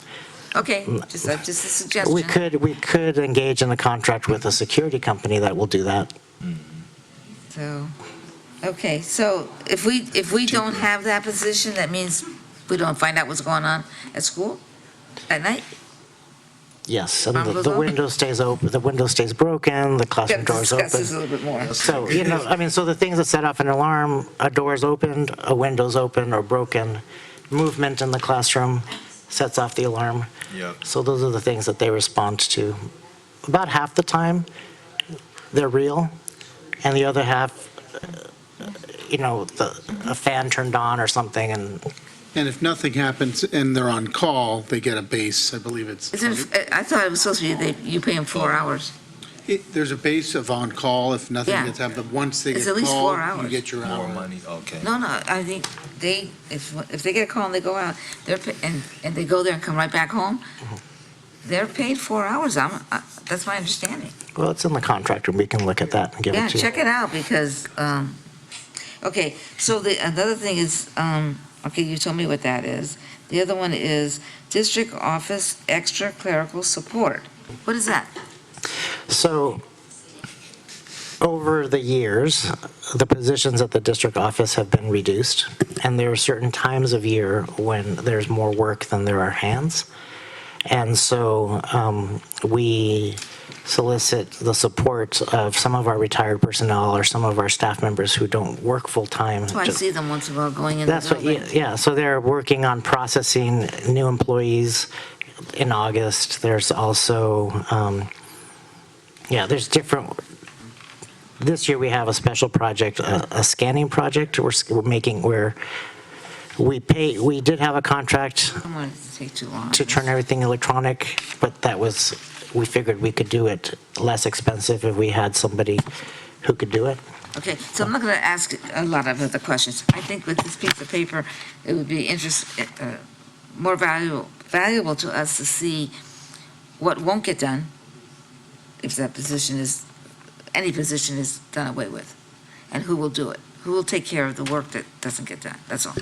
Are you saying like a job description of what they do? No, Or- no. For that When you say particular we're going to line item. eliminate this job and that job, I want to know what it is that won't get done if you eliminate it. If you eliminate it, what will not get done? The board has told me that you want to find funds, and I'm giving you an opportunity to Okay. find funds. And so Fine. This list is not exhaustive, right? this is mostly what's been added since 2012-13, because that's when we were at the very Okay, bare let's bones move on. We've district. got people waiting for us to go into closed session. Okay, so I guess, do we need to take action, or can we continue this until next It meeting? doesn't seem like the board has found anything that you would like to consider reducing, so there's no action to be taken. No, there might be some, but I want to know It'll come back. what will happen if we do select something. What will happen to our children? That would be super helpful if I knew what you were thinking of reducing, so that I can give that report to you. Just let us know for everything. Tell us if we do this or this, tell us what is going to be lacking. I need to know what the board wants to reduce or consider reducing before I do that. I have a specific one, the Yes. tech coordinator. Tech coordinator. Oh, the tech technician? Okay, yeah. Because I think we can find other funds for that.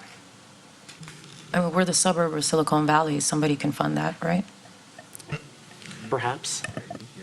Oh, we need to look and see. Okay, we can find out specifically what that one is. So I would like to ask to continue the conversation, but I'd also like to say that let's continue it and then put a deadline so that it helps guide the process, because if we just continue the conversation, it doesn't help the superintendent and our administrators make concrete decisions on what we need to follow up. So I would like to ask, maybe not at the next meeting to make that decision, because we had things that we asked to be put on the next meeting, but if the superintendent could suggest that deadline or a date that you think we should come up with making some concrete decisions off of this list or other recommendations so that you can do your follow-up based on that? So first of all, don't know if we can do special ed at the next meeting, because the person that needs to be at that meeting is not here, so I don't know what their schedule is. They don't keep their Wednesday nights open, but I will certainly schedule it at the first available Wednesday. Well, then So- I would like to suggest then that we continue this conversation the next meeting then, and then maybe we'll go home with our list now and come with our recommendations at the next meeting. I agree. Yeah. So just for you to know, I do not want to eliminate any of these things, okay? I just need you to be clear on that. I only provide this to you because you were interested in finding some additional funds. And It's at least helpful, I Yeah. will say. It's hard. It's hard to look at and read, but at and I least it imagine gives that us. it would be an iterative process. You're not making all the reductions in one meeting. It happens over a course of 3 or 4 months. So I'll bring it back at the next meeting. If you have any questions besides those you've mentioned already, let me know, and we'll provide that information also. Thank you. Thanks. Maybe we can save some money by not coming here for our meetings and stay in our boardroom. But is it, but the I'm not cost is sure it so- saves money, but anyway, we can talk, we can What'd you discuss. say? It may not save money because we'd have to pay staff to work extra over there, open and close and. I thought the ones that go to, Well, we can just, I can, easily have someone come in, working at the other school, come over and lock up. That's It's always been done before for I'm 100 gonna- years. I will continue on, since it's quite late already. Item 14, governance team member comments, reports, and board meeting reflection.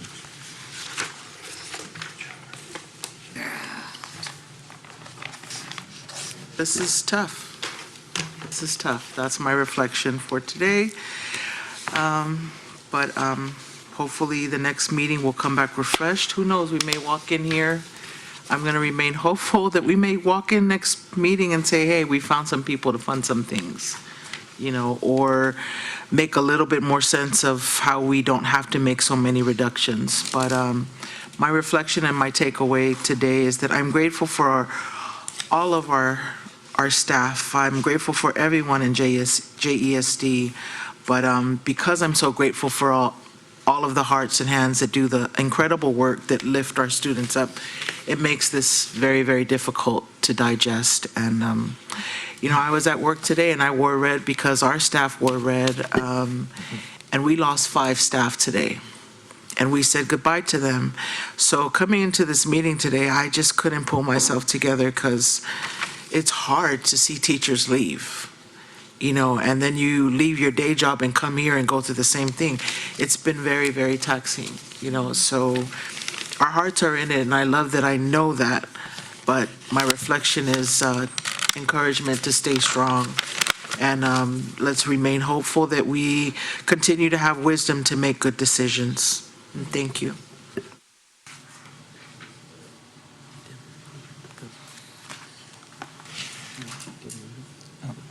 Me? Oh, I'm just going to say something nice. We received a book that was put together by Ann Pauline Brown School because they are involved with the Youth Cinema Project, and they actually asked all the children, they all get to do, all the students of the class that's involved, they get to write what they would like to see in their video if they had a choice. Then the children look at it all, and they actually decide on what it's going to be. So they made some pictures of what they wanted to talk about. And they did a lot of work. I'm not going to show you the whole thing, but I'm excited to see what they put together. This is their second year doing it at the school, and it's pretty incredible. So just wanted to say that. We got something good tonight. My reflection is that we're here, as we always say, to keep our focus on the best interests of our students. So even though there were difficult things discussed tonight, that's why we discuss those things, because it's in the best interest of our students. And I'm just looking forward to seeing what creative solutions that we'll come up with, and that we're not just talking about the problem, we're talking about the solutions, and somehow we'll get there. That's it. Thanks. I'll keep mine simple. We will listen actively and communicate openly. And I thought we'd do that tonight. So next item is item 15, persons who listen to address the board on closed session items. I have 2 speakers. I'm not sure this first one is persons here. Kevin Owens. I think he might have left. Okay.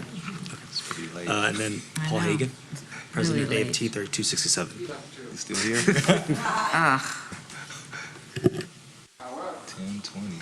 I know. Didn't have to go through all this right now. Good evening, school board. Let me find my notes here. Couple things on going into closed session to talk about negotiations. Oh, here we go. But before I talk on that, I know that you're talking about scheduling a time at a meeting to discuss special education, and I am asking that if you can do it next time, that would be great. But if you can't, I'm going to ask that you please not do it until we're back at school, because otherwise we won't, people go on their vacations, those of us who have vacations knows.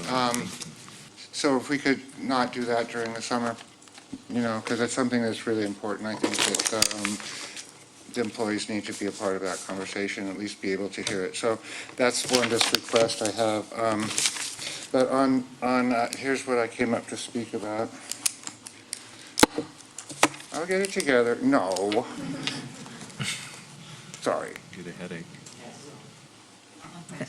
I know, but those don't match.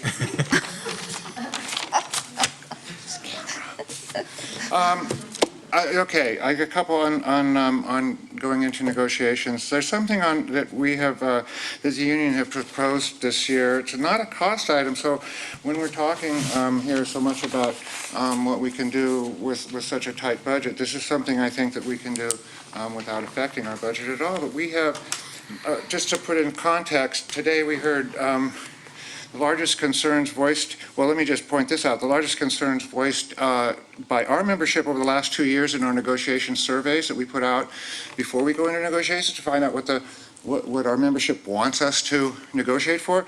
The biggest concern for the last 2 years has been special ed issues around inclusion, 2 years in a row. And we've had to try to answer those questions because it's not a negotiable item, but this is what people are telling us they are the most concerned about. The union has been trying to work with the district for the last 2 years, and we have had many, many discussions, but we have very little to show for our efforts at this point. Issues that are being brought forth by the teachers and the parents, such as we heard at this meeting, are coming to you because we have not been successful in being able to address these meetings at a district level. The special ed department has not been able to adequately respond to these concerns, so they've come to us for 2 years running, and now they're coming to you. People bring it to you when they're frustrated with going through the other channels. So you are discussing contract proposal. In our proposal, we have proposed that the union and the district form a standing committee to work collaboratively to find solutions to the issues and concerns that were brought forth tonight. And while the proposal is still being discussed at the table, I'm asking that you take a closer look at our original proposal and direct the district team to respond with a counter proposal that is closer to what the union is asking for. I'm very proud of the collaborative work that the union and the district have engaged in the last few years, our Partners in Education Committee, and the work that we did this year on the PIR Committee focusing on special ed concerns. Our proposal offers an opportunity for us together to solidify our collaborative efforts, as well as making a tangible commitment to address and solving these ongoing problems. Thank you.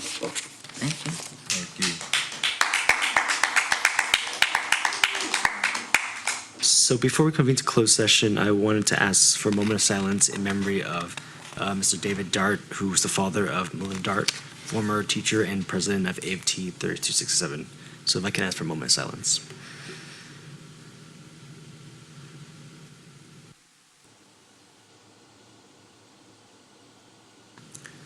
Thank you, and we will convene to closed session after a short recess. Thank you.